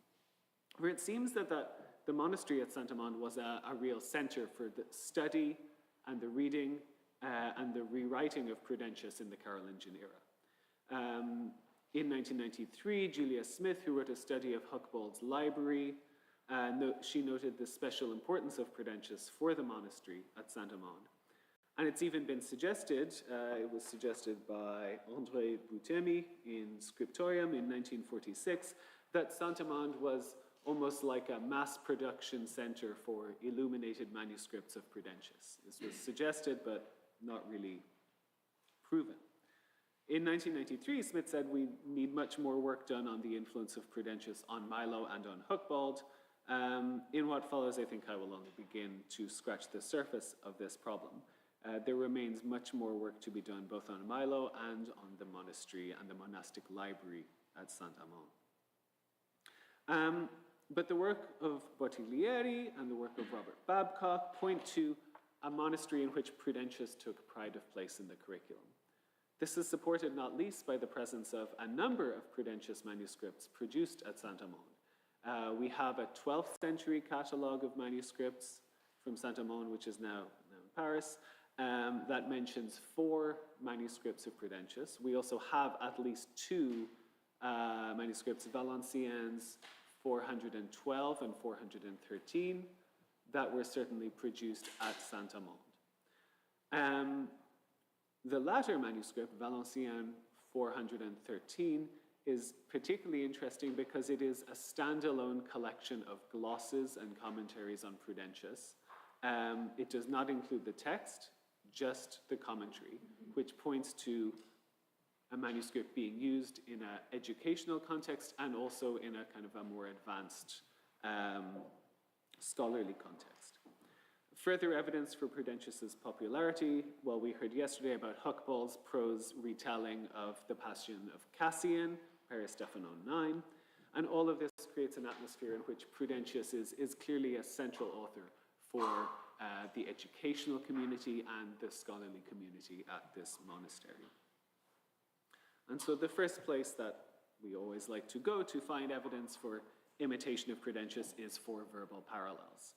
And looking in the usual places, the Apparatus Fontium in the MGH, Menetius' Geschichte, and the editions gathered by Eugene Vest in his Harvard dissertation, Prudentius in the Middle Ages, this list produces relatively few explicit verbal parallels. I've listed all of them on the handout.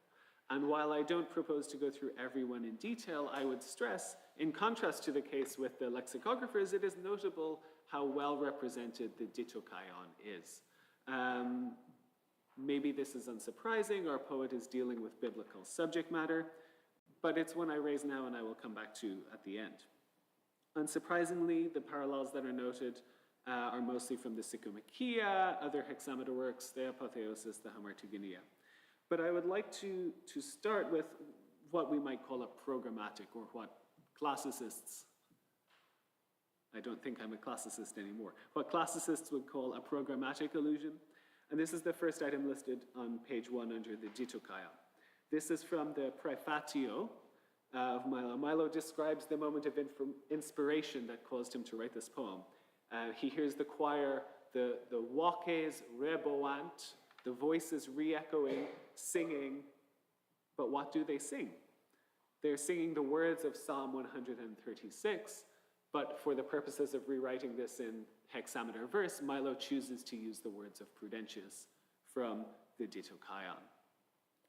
He uses the same ending, Dirae Babylonis ad amnes, and then we have in rami salicum suspendimus organa, right, which picks up the fourth line of that, of the 23rd verse of the Ditokion, organa quae in rami salicis suspendit.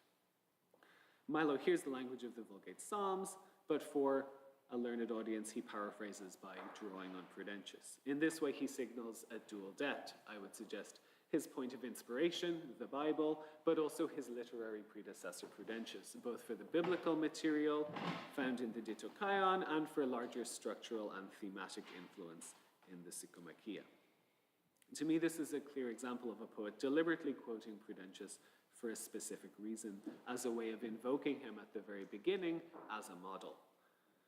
Otherwise, however, there are few instances where the verbal parallels seem in any way marked or significant, and rather are perhaps more indicative of the compositional laboratory of Carolingian education, to use Professor Stella's terminology. The list of parallel endings, however, does bring to light another more interesting compositional practice, which is the use of pentasyllabic endings. That is, line endings in which the line concludes with a 5-syllable word. Now, the increased usage of endings other than trisyllable, bisyllable, or bisyllable, trisyllable by medieval authors had been studied at length by Giovanni Orlandi. He did not look at pentasyllabic endings, and in a recent book chapter, Michael Lappage has looked at this phenomenon as part of a broader context in which he suggests that there are two factors that really distinguish the medieval hexameter. One is the different shape of line endings, so more frequent pentasyllabic endings or monosyllables and tetrasyllables, and also the use of rhyme. And when we look at those two together, we see a much changed hexameter line from the classical and, to an extent, the late antique tradition. I digress briefly to say that rhyme is less important for Milo than it is for later authors, but one of his most famous passages, one of the ones that gets quoted a lot in various studies, is his metrical recusatio. I gave you this on the handout because it's interesting, it's fun. There is a mistake, by the way, it's nomine, of course, in the last line, not nominee. And he says, what does he say? He says, salva virtute fidei post habui leges, ferulas et munia metri. I have put the laws, the rods, and the obligations of meter in second place to faith. And then he says also later, quod si ut credo, nequit carmen iam iure vocari, sit satis huic saltem canceri nomine rhythmi. If, as I believe, this cannot legally or lawfully be called a poem, let it at least be judged under the name of rhyme. In fact, he uses this to say, whenever I make metrical faults, I make up for it with rhyme. In fact, he uses rhyme relatively sparingly, and while I have not systematically checked the entire poem, I've not seen an unexpectedly large number of metrical problems. However, in the realm of different line endings, the presence of pentasyllabic endings within Milo's poetry is significant. Lapidge observed that Juvencus and Prudentius, as well as Fortunatus, use significantly more pentasyllabic endings per 1,000 lines than other late antique poets. For Juvencus and Prudentius, it's 14 times per 1,000 lines. For Fortunatus, it is 17. This is much more than you find in Dracontius, in Avitus, in Cyprianus Gallus. And of course, this is much more than you will find in Virgil, or Lucan, or Statius. Lapidge further notes that, for whatever reason, the Anglo-Latin poets, Altelm and Alcuin, avoid this usage. They do not like to use pentasyllabic endings. It returns to an extent with the Carolingian poets, but it is really only with Milo, and to a slightly lesser extent Herrick of Auxerre, that we see the same number, the same quantity of pentasyllabic endings being used. Milo, just like Prudentius, uses 14 per 1,000. In other words, in the realms of the basics of how you compose your line, you put together your line, it would seem that Milo is much closer to Prudentius, to a lesser extent Juvencus, than he is to other potential models such as Avitus, or to the Anglo-Latin predecessors, Altelm. Now, it's surely the case that this use of basic compositional forms modeled on those of Prudentius supports what I've already discussed in relation to the library and the school at Saint-Amand, namely that Prudentius took pride of place within the education system there and was well represented in the library. And it's worth taking a closer look at some of these pentasyllabic endings, which I give you on page 2. Some of them are unsurprising. We have a lot of sobrietatis and sobrietate. It's not surprising to find this also in the Sycomachia, though only once at Sycomachia 450 we have sobrietatis. Prudentius prefers to put sobrietas in the nominative in the first and second foot, or in the second and third foot. Similarly, Milo uses cuncti potentis once. Prudentius uses some form of omnipotens 5 times across his hexameter works. An unusually rare word is the one at the very end of the examples from the Sycomachia, inficiatrix or infitiatrix, which we find at de sobrietate, and as far as I'm aware, I think only once elsewhere in earlier Latin literature in the Sycomachia at line 630. It is the feminine of infitiator, which is slightly more common, mostly in Cicero. And the link is confirmed by the joining of this with fraus. In the Sycomachia, fraus is the denier of the true faith, and while Milo, this comes at the culmination of the promise of what will happen on the day of judgment, where he says, the judge who will return is here, he is close at hand, nothing is hidden. All hidden things appear naked and open to the eyes, nuda et aperta oculis, to whom no deception is denied, cui fraus nulla inficiatrix. I note that here inficiatrix is effectively being used as a stand-in for a passive form of infitior, which is, again, interesting for compositional reasons. it's not the case, I think, that we should see Milo as trying here to call to mind what is happening in the Prudentian context. It's not as subtle as that, but rather I would suggest that for Milo, a pentasyllabic ending is characteristic for him of how Prudentius writes his lines, and is something that he does as a way of signaling a debt to Prudentius, and also from having learned to compose Latin by reading Prudentius. There are very few other words that actually kind of match between the two. There are 28 examples in total of pentasyllabic endings in Milo.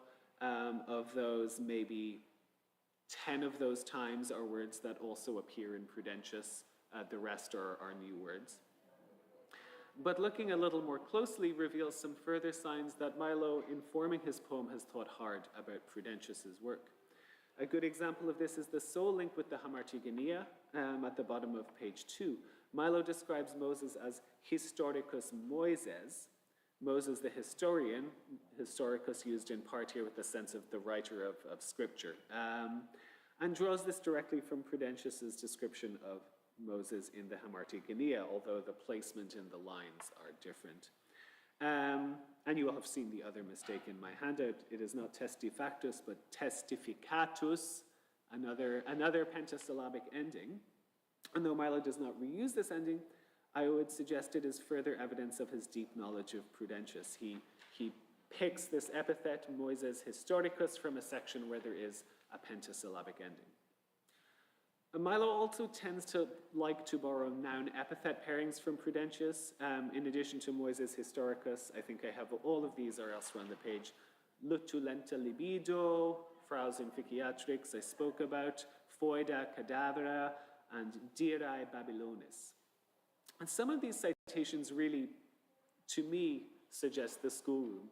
For example, we have the Assyrium cubile of Holofernes at De Sobrietate 1, 364, reworking the Assyrium Thalamum of the Sycomakia, as well as the reference of the pool of Siloam, Le Bassin de Siloé, as Piscina Siloé in De Sobrietate 194. This is on the first page, which picks up the titulus of lines 129 to 132 of the Jitokaion.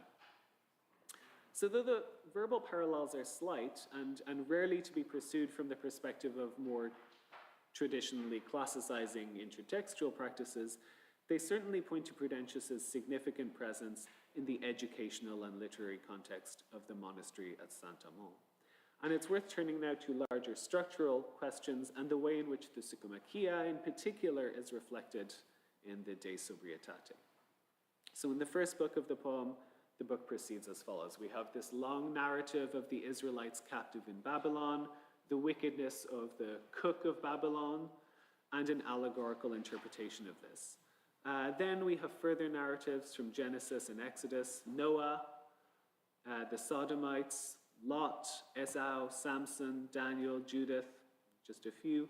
But then halfway through the first book, at line 484, Milo stops and changes tack. After a long succession of examples of sobrietas and of gastromargia, we move into what is described in the titulus as virtutum et vitiorum pugna.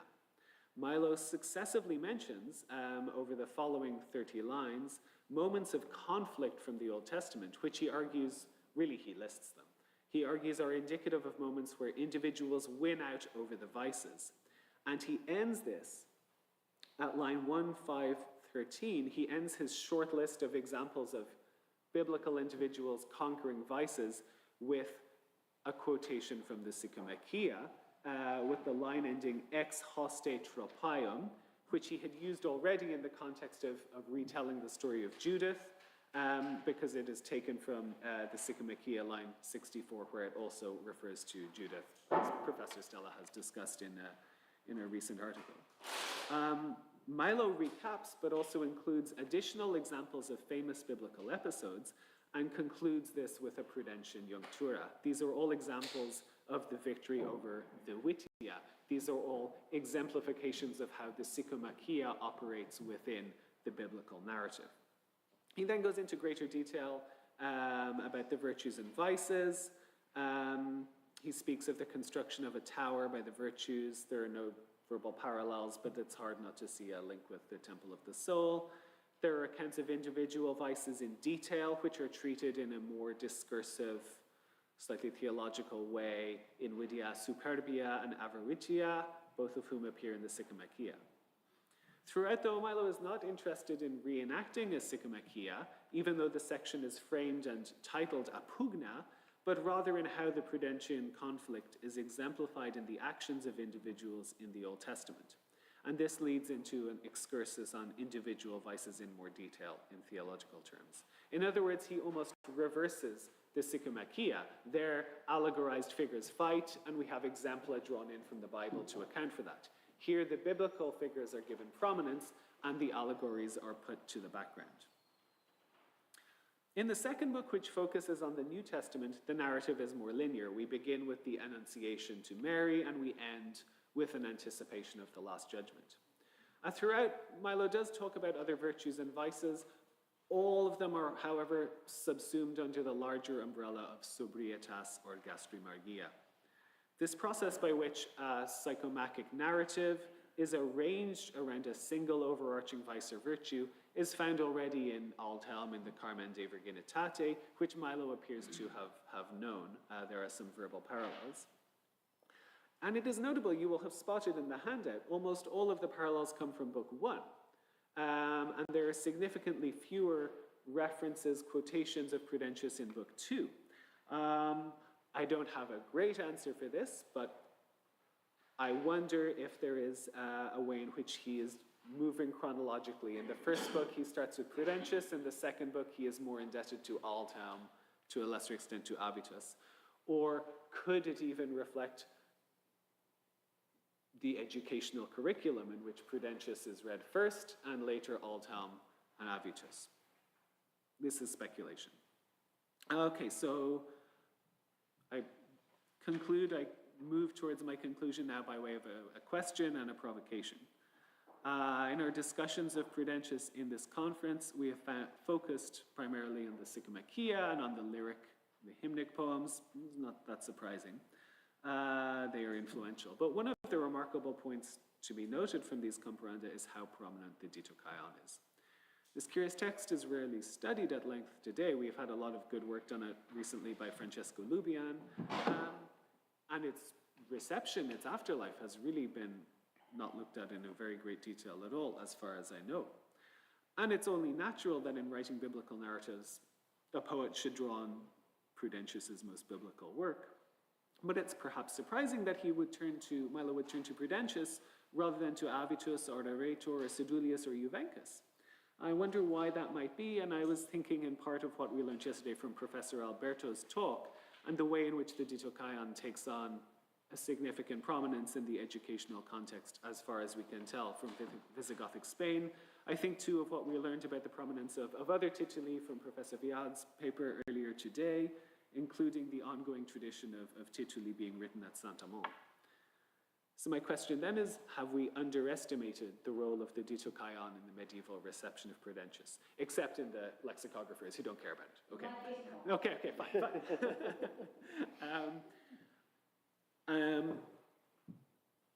There is a tendency to focus on the Sycomachia in educational contexts because it is so heavily glossed.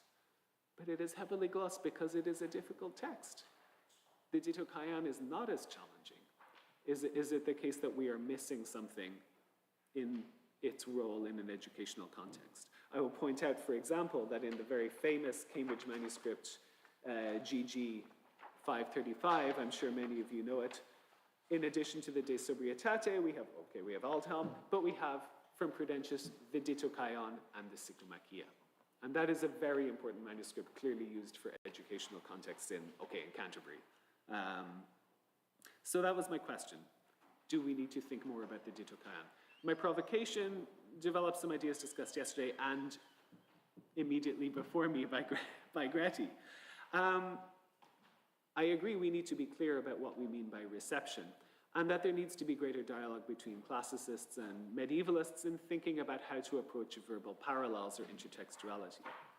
For classicists, verbal parallels can frequently be indicative of sophisticated, careful, thoughtful engagement with a literary predecessor.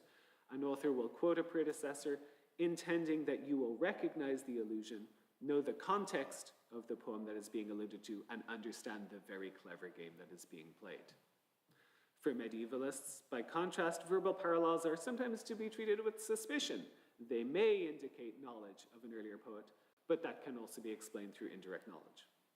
There's a middle ground to be identified here. But as we heard earlier from Professor Nodes, there are many ways to do reception. Verbal parallels need not always be the gold standard. And when we have a poet, as we do with Milo, who is based in a monastery with a special connection with Prudentius, who writes a poem in a genre originated by Prudentius, even if we have what I would say is relatively few direct verbal parallels, we should nevertheless be predisposed to see a clear line of influence from Prudentius to Milo. Thank you very much.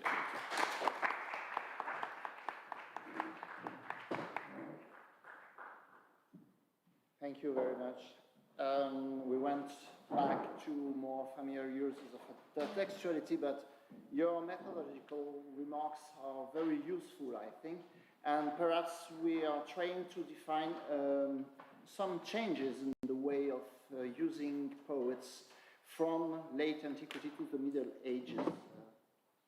Hearing some of your papers, I was wondering if no something like a very important change in the ways of using text from the late antiquity to the Middle Ages. In the context of a scholar culture during the Middle Ages, that is not the same that scholar culture during late antiquity. Thank you very much, both of you. And maintenant, on va faire un grand saut dans le temps. Il y aura une petite transition. Il y aura une petite transition. Voilà. Grâce à Jean-Louis Charlet. Bon, Jean-Louis Charlet, vous le connaissez évidemment pour Prudence, vous le connaissez aussi pour Claudien, et puis on le connaît plus récemment que Prudence et Claudien pour son intérêt pour les auteurs néo-latins. Voilà, donc tu vas nous parler de la présence des hymnes de Prudence dans quelques poèmes religieux humanistes. Je te donne tout de suite la parole. Voilà, alors je fais une petite transition puisque dans la conclusion de ma thèse, j'avais consacré quelques pages à l'influence du catémérinone sur l'hymnodie latine, sans m'attarder sur l'influence considérable qu'a exercée l'œuvre de Prudence durant tout le Moyen-Âge et toutes les communications que nous avons entendues dans ce colloque le confirment, je n'ai pas besoin d'insister. J'avais centré mon propos sur le catémérinone et sur l'influence qu'avait pu avoir sur l'hymnodie latine, liturgique ou non, le type d'hymne que Prudence, d'après mon analyse, avait créé dans ce recueil. La longueur de ces hymnes n'a pas permis leur reprise intégrale dans la liturgie latine, mais elles y sont présentes dans des échantillons choisis, et Madame Urlacher nous l'a rappelé après, disons, dans la liturgie mozarabe, après avoir étudié la liturgie romaine. Si aucun des maîtres non ambrosiens que Prudence a introduit dans le catémérinone n'a connu dans l'hymnodie latine le succès du quatrain de dimètre iambique acatalectique ambrosien, du moins le dimètre dactylique hypercatalectique choisi pour les hymnes 3 du catémérinone et du péristéphanone a été repris par bien des poètes carolingiens comme Walefrid Strabon, Godechal d'Orbay, Adhémar de Chabannes ou Alphand de Salerne. Le dimètre iambique catalectique de l'hymne 6 du catémérinone se retrouve dans l'hymne mozarabe Assunt Tenebrae Primae, avec la même thématique du soir, et dans un autre contexte liturgique, chez Venance Fortuna, Tibi Laus Perennis Autor. Sous l'influence de l'hymne 7 du catémérinone et de l'hymne du péristéphanone qui, depuis 1527, nous y reviendrons plus tard, se trouve placé en 10e position du recueil du péristéphanone, les trimètres iambiques ont eu tendance à se grouper par stances de 5 vers, je pense à Brolion de Saragosse, à Alphand de Salerne, Et c'est encore à Prudence, je pense à l'hymne 8 du Catémérinone et 4 du Péristéphanone, que la strophe saphique horacienne, mais écartée par Ambroise, doit son large développement dans l'hymnodie latine de l'Antiquité tardive au temps moderne, je dirais. Le tétramètre trochaïque catalectique de Catémérinone 9 et Péristéphanone 1 est repris par Venance Fortuna, nous en avons parlé déjà dans son fameux Pangelingua, et par certains hymnotes de l'Espagne visigothique, je pense à Eugène de Tolède ou Quiricus. Enfin, le dimètre anapestique catalectique de l'hymne 10 du Catémérinone a été imité par Bernon de Reichenau dans son hymne Omnis Chorus Ecclesiarum et bien d'autres. Et je n'ai pas besoin de citer, puisqu'elle se trouve dans l'exemplier de notre collègue Stella, le fameux passage de Notker de Saint-Gall qui propose face aux païens le modèle métrique chrétien de Prudence. En dehors de la polymétrie, j'ai essayé de faire très vite, et d'ailleurs cette polymétrie, notre collègue portugais a montré l'utilisation massive qu'en avait faite Julien de Tolède.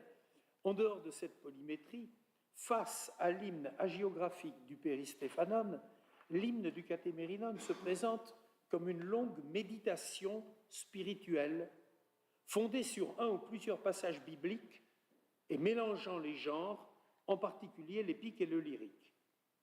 Si les hymnes médiévales sont généralement beaucoup plus courtes que celles de Prudence, on relève néanmoins quelques hymnes narratifs, en dehors de l'hymne anonyme Mediae Noctis Tempus Est, qui comporte 3 péricopes bibliques, en dehors de Sedulius a solis hortus cardine ou Fortuna agnoscat omne saeculum, hymne de Noël de forme ambrosienne, ou encore le Pangelingua, je pense par exemple à l'hymne d'Hartmann de Saint-Gall pour la fête des Saints Innocents, Dum natus esset Dominus. Alors, voilà, ça c'était ma transition. Je voudrais compléter ce panorama par quelques coups de sonde dans la littérature latine humaniste jusqu'au milieu du XVIe siècle. Dans la première moitié du XVe, on trouve des échos des hymnes de Prudence dans les 2 hymnes d'Enea Silvio Piccolomini, à ce moment-là secrétaire de l'empereur, avant de devenir pape sous le nom de Pie II Pius Secundus. Il s'agit des pièces 69 et 72 de ces épigrammata, respectivement un maître saphique De Nativitate Domini et un hymnus de Passione, c'est-à-dire donc d'hymne pour Noël et pour la Passion, toutes 2 écrites en strophes saphiques, maître dont j'ai précédemment parlé, et qui traitent, employés par Prudence, mais pour d'autres thématiques. L'hymnus de Passione, que Piccolomini déclare explicitement offerte à l'empereur dans une lettre du 1er mai 1444, De Passione Domini hymnum confeci regique dono dedi. Et comme la prière qui clôt l'hymne de Noël confie à Dieu le peuple et le roi, sit tibi regis populique cura, on doit attribuer cette première hymne à la même période de la vie d'Énéa. Chacune de ces hymnes renvoie à Prudence de façon différente. Les vers 9 à 16 de l'hymne de Noël apostrophent successivement le juif aveugle, puis le gentil ou le païen, pour qu'ils acceptent de reconnaître le Christ. C'est le point 1 de mon exemplier. Je ne lis pas les textes pour gagner du temps. En fait, Énéa résume ici, à sa manière, les 2 mouvements qui concluent les 2 hymnes que Prudence a consacrés à Noël et à l'Épiphanie. Ce sont les textes du Catémérinone 11 et 12 que vous avez à la suite du texte de Piccolomini. Je n'ai guère trouvé de parallèle textuel précis entre l'hymnus de Passione de Piccolomini et le récit de la Passion que fait Prudence dans l'hymne 9 du Catémérinone, mais c'est à un autre niveau que se fait sentir l'influence de Prudence. Cette seconde hymne de Piccolomini s'apparente à celle du Catémérinone d'abord par sa longueur. C'est une hymne qui fait non moins de 140 vers. Manifestement, Énéas n'a pas voulu écrire une hymne courte, pouvant s'insérer dans la liturgie, mais une hymne méditative, fondée sur un récit biblique, en l'occurrence la Passion du Christ, à la manière, précisément, de Prudence dans le Catémérinone. Dans un dialogue avec l'homme, l'hymnode y confronte l'incommensurable bonté du Christ sans péché à la bassesse de l'homme pécheur. Et la péricope évangélique, comme dans les hymnes du Catémérinone, ramène l'hymnode à l'homme pécheur, c'est-à-dire en définitive à l'hymnode lui-même qui demande à Dieu la lumière. Puis-je ajouter que si on adopte une lecture chrétienne de l'histoire, Dieu est allé au-devant et même au-delà de cette prière qui date de 1444. Ceux qui connaissent la biographie d'Enea Silviomi Piccolomini savent qu'il a bientôt trouvé son chemin de Damas et qu'il est devenu Pius. Le recueil lyrique, alors je passe à un deuxième poète, le recueil lyrique du poète ferrare Ercole Strozzi, 1473-1508, intitulé Carminum Liber et publié à Venise par Aldemanus en 1514, avec d'autres œuvres poétiques d'Ercole et de son père, comprend 9 pièces, 8 poèmes religieux qui suivent l'ordre de l'année liturgique en mêlant le temporal et le sanctoral, de l'Annonciation, 25 mars, à la Pentecôte, en passant par Noël, 25 décembre, l'Épiphanie, 6 janvier, la présentation de Jésus au Temple, 2 février, la résurrection et l'ascension, avant une louange générale de la Vierge qui conduit à l'évocation des 7 joies. Ce qui donne à penser que cette 8e ode pourrait être la conclusion des 7 premières, et donc que ces 7 premières représenteraient les 7 joies. Je ne parle pas de la 9e ode qui est profane, inspirée d'Horace et qui est hors de notre propos. Les 8 odes religieuses sont composées en 4 mètres lyriques, 3 en quatrain de 10 mètres iambique à catalectique, 3 autres en strophe saphique, l'ode 6 en stances de 4 dimètres anapestique catalectique, et la 7e regroupe des trimètres iambiques en quatrain, conclus par un sisin. Le quatrain de 10 mètres iambique à catalectique, ai-je besoin de le rappeler, est lié à la naissance de l'hymnodie chrétienne, puisque c'est le maître des hymnes d'Ambroise, père de cette hymnodie, et que Prudence et toute l'hymnologie latine chrétienne ont repris ce maître au-delà même du Moyen-Âge et de la Renaissance. Ici, le lien avec l'hymnodie paléo-chrétienne est évident. Si l'ode pour l'Annonciation, l'ode 1, n'a pas de correspondance chez Ambroise ou Prudence, celle pour l'Épiphanie, l'ode 3, doit être mise en parallèle avec une hymne attribuée à Ambroise, In Luminans Altissimus, et l'hymne 12 du Catémérinone, écrite pour la même fête. Et l'ode 5, pour la résurrection, est à comparer à l'hymne ambrosienne pour Pâques, Hic est dies verus Dei. Bien plus, Ercole a repris littéralement un dimètre iambique à chacun des 2 poètes antiques chrétiens. C'est le point 2a de mon exemplier. Donc vous avez le premier vers, Mysterium mirabile, qui reprend un vers d'Ambroise, et Mortale corpus induit, qui reprend scrupuleusement un dimètre de Catémérinone 11. Dès la première ode, dont pourtant le sujet n'avait pas été traité dans les hymnes d'Ambroise et de Prudence, Ercole s'inscrit donc explicitement dans cette tradition antique chrétienne. On relève en outre des points de contact précis avec Prudence. Le vers 9 de l'ode 5, Hic morte mortem perdidit, c'est la suite du 2a, qui bien sûr développe le thème scripturaire, je pense à saint Paul, premier épître aux Corinthiens, de la mort, mais ici, nous avons une réécriture du dimètre de Prudence dans le Péristéphanum, nam mortem diruit, ou encore, je pense à la fin du dimètre iambique chorus, columine, vers 17 de l'ode 3, emprunté au vers 48 de Péristéphanum 14. C'est toujours sur le point 2a.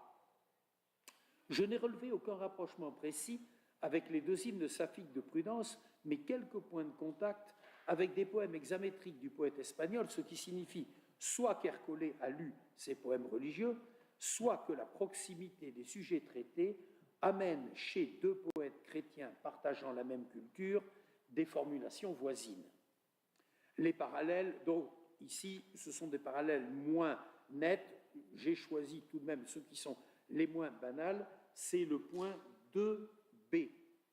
Le point 2b, entre le vers 11 de l'ode 2, angeli psallunt et psallite omnes angeli de Catémérinon 9, 22.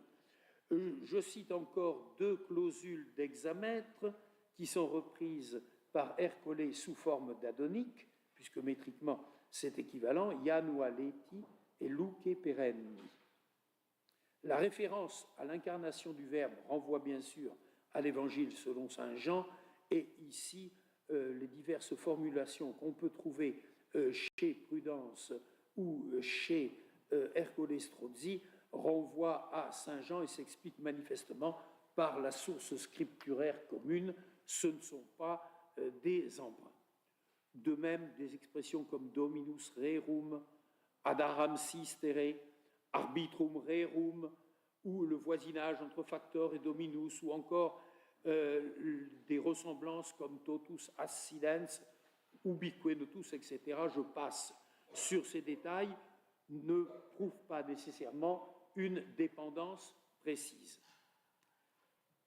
La stance de 4 dimètres anapestiques catalectiques ou parémiaques est une forme lyrique introduite par Prudence dans l'hymnodie latine chrétienne à partir d'un mètre qui apparaît en latin chez Varron et repris par de petits poètes des IIe et IIIe siècles et surtout par Ozone, à qui Prudence, me semble-t-il, l'a emprunté, mais en groupant les vers en quatrains.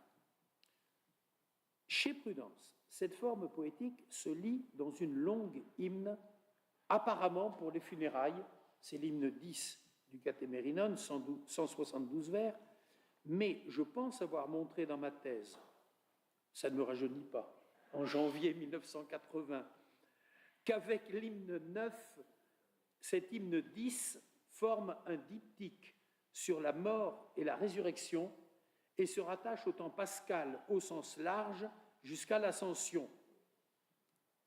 Ercolé Strozzi, en écrivant une petite ode, c'est son ode 6, 20 vers, c'est la longueur habituelle de ces poèmes chrétiens, de ces poèmes religieux. En écrivant une petite ode dans ce maître sur l'ascension, aurait-il, là je serais peut-être un peu impudent, aurait-il compris le poème de Prudence selon l'interprétation que j'ai moi-même proposée bien plus tard? C'est une question que je laisse à votre appréciation. En tout cas, la fin du dimètre anapestique 5, post victa morte triumphans, est empruntée à cet hymne. C'est le point 2C sur mon exemplier, alors que le vers 2, mortales induit artus, réécrit un dimètre iambique d'une autre hymne de Prudence, l'hymne 11, c'est le vers que j'avais déjà cité, qui est repris dans l'ode numéro 1, vers 16 d'Ercolé Strozzi. Donc les liens ici sont tout de même très précis. Le trimètre iambique a une longue histoire dans la poésie grecque, puis dans la poésie latine. Je pense évidemment à l'épode 17 d'Horace et aux tragédies de Sénèque, mais c'est encore Prudence qui l'a introduit dans l'hymnodie latine chrétienne avec deux hymnes, l'hymne 7 du Catémérinon de ceux qui jeûnent, qui s'inscrit comme l'hymne 8 dans la spiritualité du carême, et l'hymne particulièrement longue qui, justement, dans une édition rhénane sur laquelle on reviendra dans 2 minutes, occupe désormais la 10e place dans le Péristéphanon, c'est la louange du martyr romain. Mais Prudence avait groupé ces 10 mètres en stances de 5 vers ou quintins, alors qu'Ercolé, ici encore, reste à peu près fidèle à la stance de 4 vers imposée par la manière ambrosienne et peut-être inconsciemment, ça c'est une hypothèse, peut-être inconsciemment, influencée par les quatrains d'Horace, si l'on accepte par anticipation la loi de Meinecke. Cependant, après 4 quatrains, la dernière stance qui conclut le parcours chronologique et liturgique par une célébration de la Pentecôte s'élargit en un 6-1. Je n'ai pas relevé de lien textuel précis avec les 2 hymnes de Prudence en trimètre iambique. Le dernier vers, le vers 22, « Qui sempiter nav voluit unus secula » semble une réécriture d'un vers de Lamartiguenia, « Unus volvit sua secula cursus », mais les autres rapprochements avec Prudence, que je cite en note, sont moins probants. J'ai noté des références possibles à Ambroise aussi, et je dois dire que dans sa pratique technique du maître iambique, Ercole Strozzi me semble se rapprocher plus de l'évêque de Milan que du poète espagnol. Et j'en arrive au monde germanique, au sens large du terme. Si le jugement de Vadian, Joachim von Watt, dans son art poétique publié à Vienne en 1518, est assez réservé sur la place de Prudence dans l'histoire du genre littéraire de l'hymne, alors qu'il porte au nu le poète que je considère comme païen, Michele Marullo, alors que pour lui, Prudence est certes chrétien, mais avec son époque, pour lui, il n'a pas tout l'éclat de la langue latine. C'est le jugement de Vadian. Alors qu'Érasme, au contraire, est extrêmement élogieux à l'égard de Prudence. Il dit qu'il préfère de beaucoup le seul hymne de Prudence sur la naissance de Jésus, l'hymne 11 du Catémérinone, aux 3 livres de Saint-Lazare, des Partout Virginis. J'ajoute d'ailleurs que Érasme a commenté un passage précis de cet hymne 11 du Catémérinone. Devant l'obligation de choisir un cas particulier, je voudrais m'arrêter sur la réception des poèmes de Prudence dans le monde humaniste rhénan, plus particulièrement à Sélestat.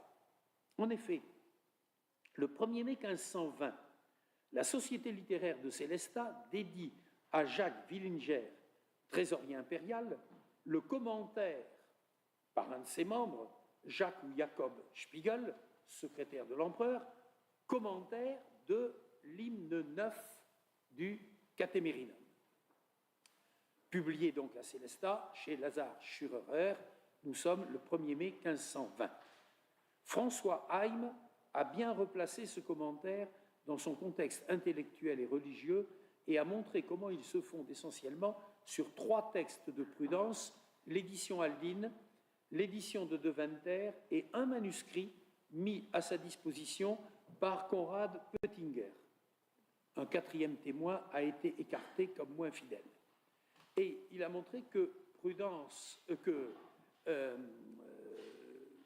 Spiegel s'appuie sur les grammairiens antiques, source de citations classiques, sans négliger les auteurs contemporains comme Beroald, Budet, Aldemanus, Beatus Rhenanus, Peutinger et surtout Érasme, en méprisant sèchement les scolastiques. Son commentaire devient une sorte de dialogue aux voix multiples où Spiegel donne la parole aux uns et aux autres tout en exprimant son sentiment avec des digressions d'ordre astronomique, médical, juridique, théologique et une certaine curiosité pour la Kabbale et l'ésotérisme. Je dirais que par moments, Prudence passe un peu au second plan. Spiegel se tourne vers son époque. Et quelques années plus tard, nous avons l'édition de Bâle à laquelle j'ai fait allusion en 1527, l'édition de Sicardus, qui est une des premières éditions complètes des œuvres de Prudence, et c'est lui qui va imposer l'ordre devenus par la suite canoniques des hymnes du Péristéphanon, en plaçant en 10e position les dictats du martyr romain. Si nous revenons à Célestat et nous revenons en 1520, la même année, le même Lazare Schürer publie un recueil d'épigrammata. Recueil d'épigrammata de son maître, Hans Witz, plus connu sous son nom latin de Johannes Sapidus, avec une lettre préface datée du 1er avril, il y a un mois près, nous sommes en même temps. Ce recueil offre des traces de Prudence, en particulier, et on s'y attendrait, de l'hymne 9 du Catémérinone, qui était en cours de publication au même endroit, au même moment. En effet, dans la pièce 72 de ces épigrammata, série de 8 strophes alcaïques qui suivent les 7 heures de la prière régulière avec une peroratio pour conclusion, les vers 3 et 4 de la strophe ad nonam évoquent en des termes particuliers l'obscurité qui s'est abattue sur le monde au moment de la mort du Christ. C'est le point 3a de votre exemplier. Je ne lis pas le texte. Cette menace, cette crainte de voir le monde replongé dans le chaos, chaos c'est ce terme qui est important, rappelle immanquablement la présentation de la même scène dans l'hymne 9 du Catémérinone, c'est le vers 81 que j'ai cité toujours dans le point 3a. Prudence avait renchéri sur le récit biblique en s'inspirant de Virgile et surtout de Sénèque. Je vous ai donné les références des 2 vers de la Médée et de l'Hercule furieux, Noctis aeternae chaos. En fait, Sapidus, d'une part, introduit 2 variations synonymiques, ça c'est technique, orbis mundus, minari oruisse, mais tout en reprenant le terme très fort de Prudence et des auteurs classiques chaos, il a supprimé le génitif explicatif qui se trouve chez Sénèque, noctis aeternae, et ce faisant, évidemment, il a supprimé ce que pouvait avoir de trop païen une référence explicite à Sénèque. Autrement dit, il a effacé le modèle premier païen, Sénèque, au profit de son imitateur chrétien Prudence. La référence est ici d'autant plus assurée, comme je l'ai dit, qu'elle renvoie à l'hymne du Catémérinone, commenté au même moment et publié au même endroit. C'est une hymne que les membres du cercle littéraire de Célestat devaient particulièrement bien connaître. Et c'est pourquoi je pense qu'on peut reconnaître un autre écho de cet hymne dans un distique de Saint-Nicolas qui parle d'un nectar guérissant les maladies. C'est le point 3b sur lequel vous corrigez bien sûr une coquille. Au vers 2, vous lisez morbos, bien sûr, et non pas l'horrible morbos. Donc, vous avez le texte de Sapidus. Je pense qu'il s'est souvenu des vers 34-35 de cette fameuse hymne 9 du Catémérinone, où le nectar de la bouche sacrée du Christ rend la vue à un aveugle de naissance. Les autres traces de Prudence dans ce recueil sont moins nettes. Sa 3e partie, exclusivement en monodistique élégiaque comme la précédente, offre une série, et là on retourne à la thématique des tituli, offre une série de 20 descriptions de peintures illustrant la vie et les miracles de Saint-Nicolas pour les cénobites de Truthenhausen, près de Bar en Alsace.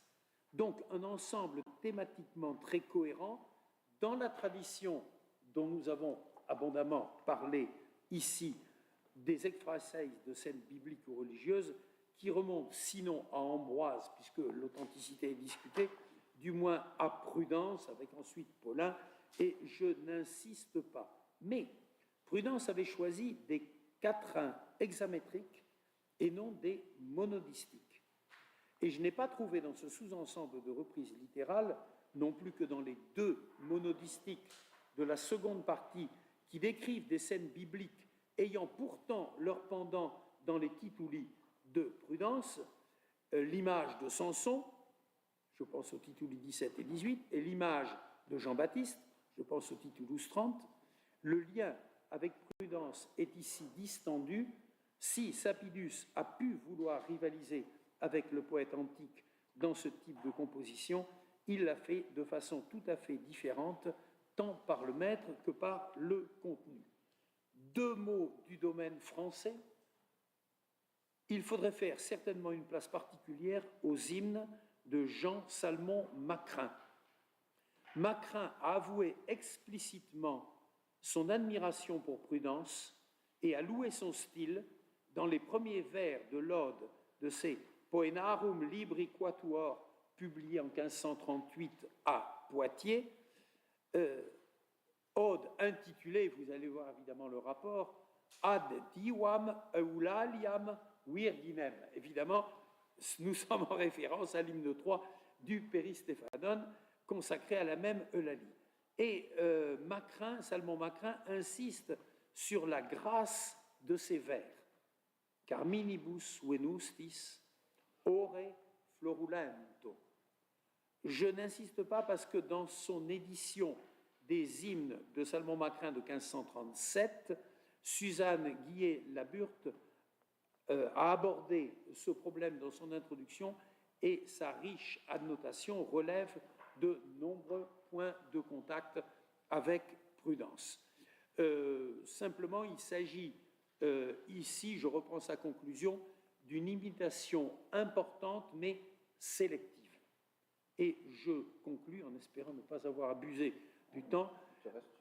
Nous avons trouvé donc une reprise thématique et le retour de la forme longue et méditative de l'hymne à partir d'un récit biblique instauré par Prudence dans le Catémérinone chez Enea Silvio Piccolomini, italien toscan dans un milieu germanique à la cour de l'empereur vers le milieu du XVe siècle, un autre italien mais du nord dans l'ambiance ferraraise au tournant des XVe et XVIe siècles a été influencé par la diversité métrique des hymnes de Prudence et en a repris certaines expressions, voire certains vers.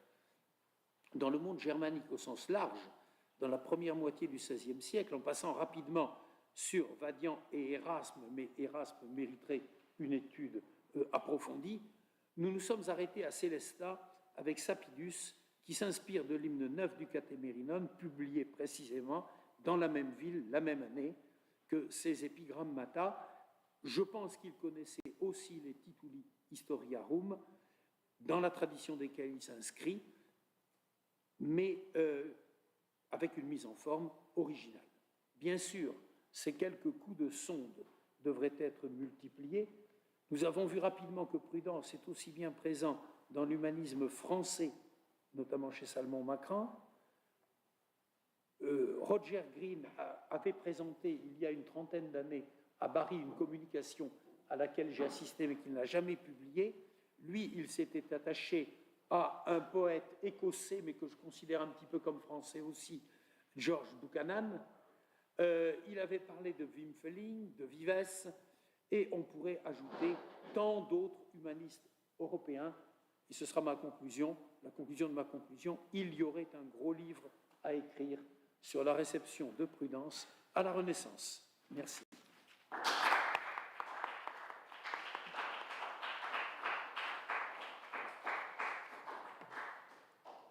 Je vous propose qu'on prenne 5 minutes de questions. Enfin, un callback. Stand up.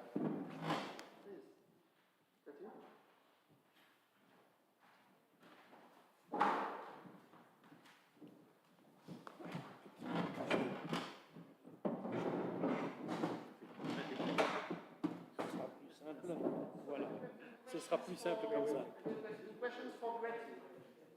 Des questions pour Betty?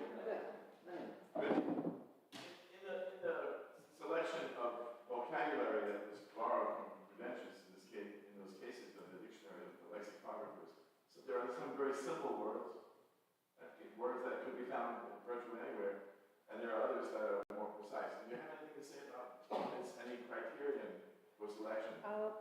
The difficult words are always going to be explained, And the easier ones are sometimes given for, in Balbi especially, for prosody reasons, if they have a good, if he has... But why Prudentius for those? They come from everywhere. If he really, I think that they're reading, good example, I'll take it. And so there is, I agree with your question, because sometimes you see, well, why would they go? You see, because you are thinking about the dictionaries as though they're glossaries. These are not glossaries. In the glossaries, this is the big difference, and maybe I did not explain this very well.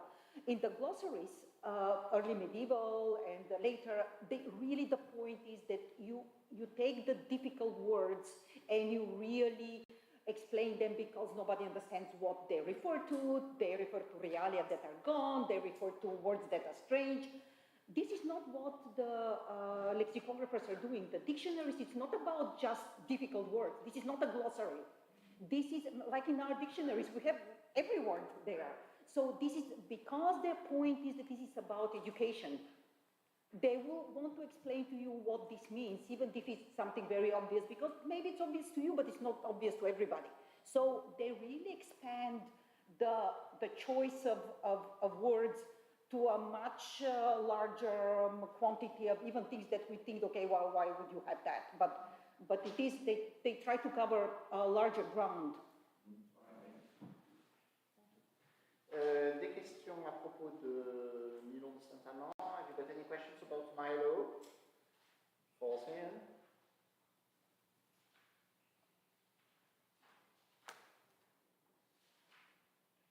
Questions for remarks? No? It's just a brief question for Killian. Again, regarding selection, we have at least two criteria. You would derive a half line from Prudentius or phrase for thematic reasons, or also metrical reasons. It seems to me you must have some kind. No, you don't really have to have one or the other. You could have thematic reasons, or you can simply have absolutely strictly for the metrics, and it fits in any context. Is there a hierarchy there? In other words, if it has to be more thematic borrowing, then do the metrics just come along for the ride? Yeah, it's a tricky one, and I think what I was trying to get at was, it seems as though it's the metrical reason that drives more of it in Milo, but that there are these kind of moments where you also have the kind of the thematic thing being brought in as well, right? So as you say, it doesn't have to be one or the other. I would say it's predominantly metrical, but occasionally the thematic kind of resonance comes in as well. Et pour finir, question ou remarque sur l'intervention de Jean-Louis Charret?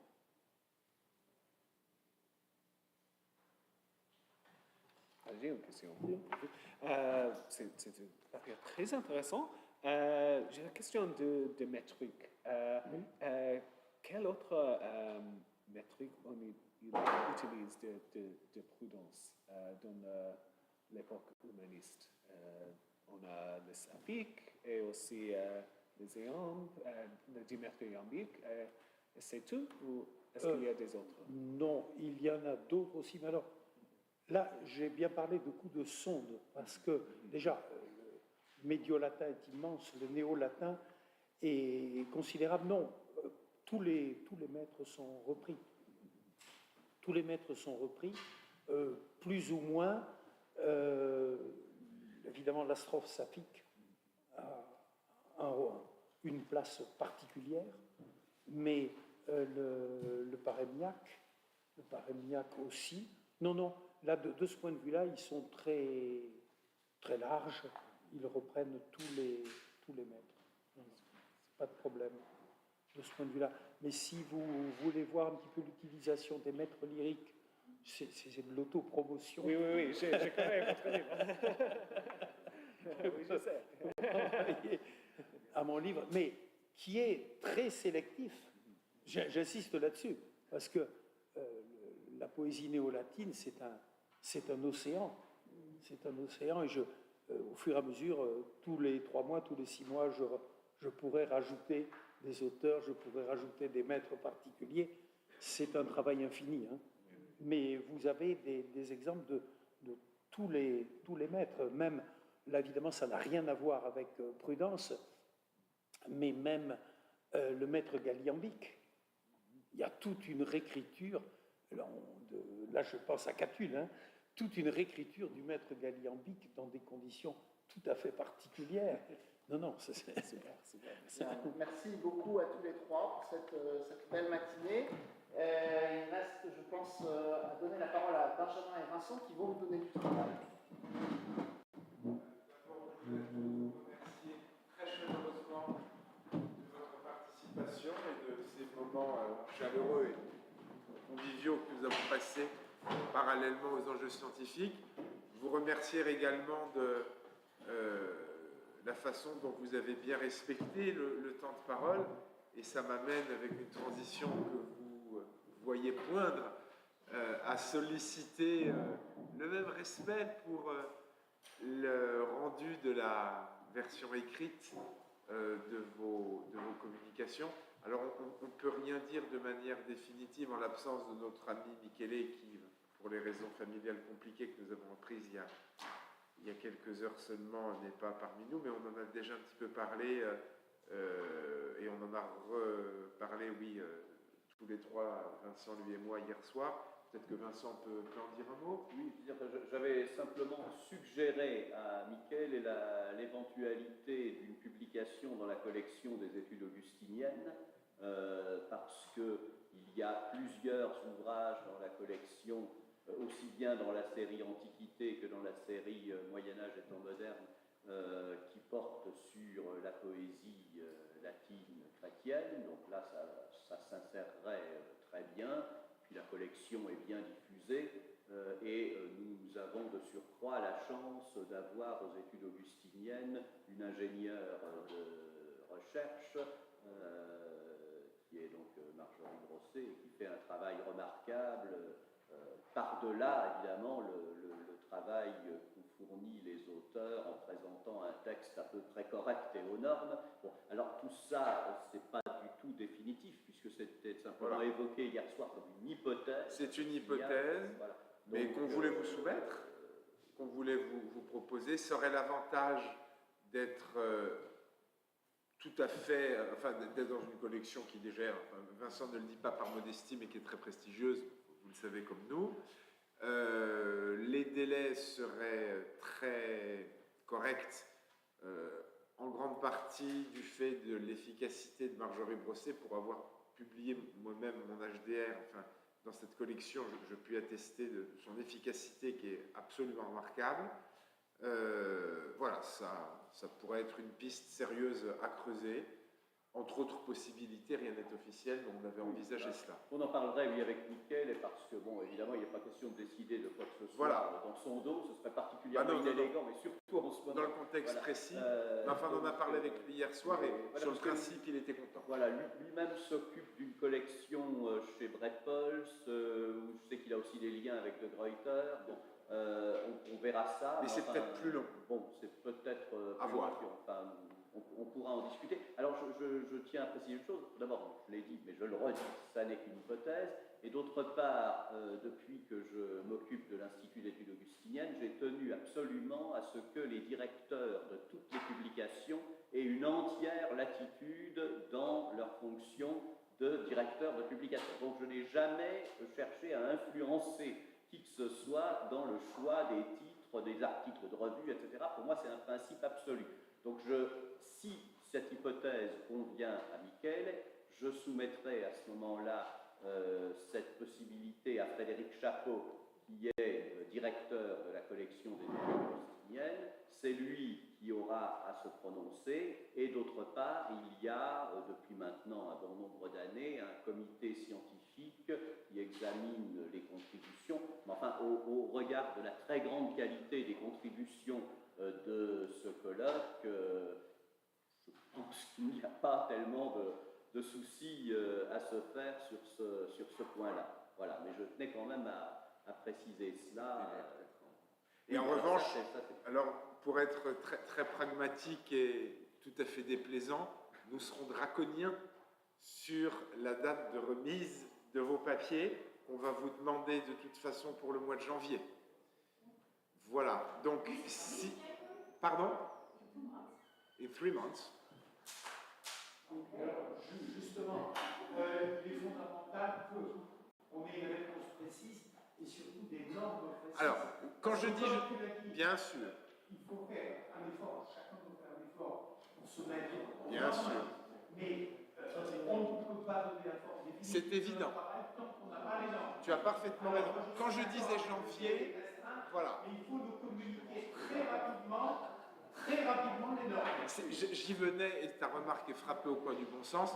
Quand je disais janvier, c'est pour la version complétée de la communication proposée par chacune et chacun d'entre vous, étant entendu qu'il y aura évidemment une petite marge de tolérance pour le temps pris pour la mise aux normes, une fois que nous aurons trouvé la solution finale pour le lieu de publication. Oui, pour les auteurs, c'est même plus simple. Ben, je suis d'accord. De mettre la version finale directement aux normes, Tu as raison. d'avoir une version semi-finale et ensuite... Oui.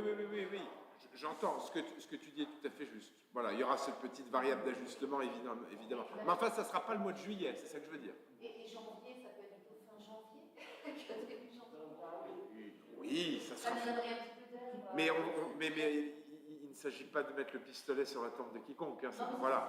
Mais, disons fin janvier. Disons fin janvier. Oui, parce que tout de même, la décision de la correction, peut-être n'avez-vous pas besoin de 3 mois? Non, bien sûr que non. Non, il faudra discuter avec Mickaël et ensuite, si cela lui convient, avec Frédéric Chapeau. Voilà. Je ne pense pas que ce soit très très long. En revanche, effectivement, l'expérience montre, et ça vous le savez tous par définition, que quand on laisse des délais trop longs, on finit par avoir une publication extrêmement différée, ça ne rend pas service. Et notamment, et ça j'en ai le souci, aux plus jeunes d'entre nous, pour qui une publication rapide a encore beaucoup plus d'enjeux que pour des gens plus avancés dans leur carrière. Qui ne sont pas à un article près. Voilà, qui ne sont pas à un article près, tandis qu'il y a des gens, justement, les dossiers pour qui un article de plus, dans des conditions récentes, c'est important. Voilà, donc ça, nous tenons à l'idée que ce ne soit pas reporté au calendrier grec, parce que tout le monde connaît de ces colloques dont on publie les actes 8 ans après, chacun doit revenir sur la matière, il faut retoucher la bibliographie, enfin bref. Donc ça, on veut l'éviter absolument, et je pense que ça rend service en fait à tout le monde. Voilà. On va déjeuner? Merci beaucoup.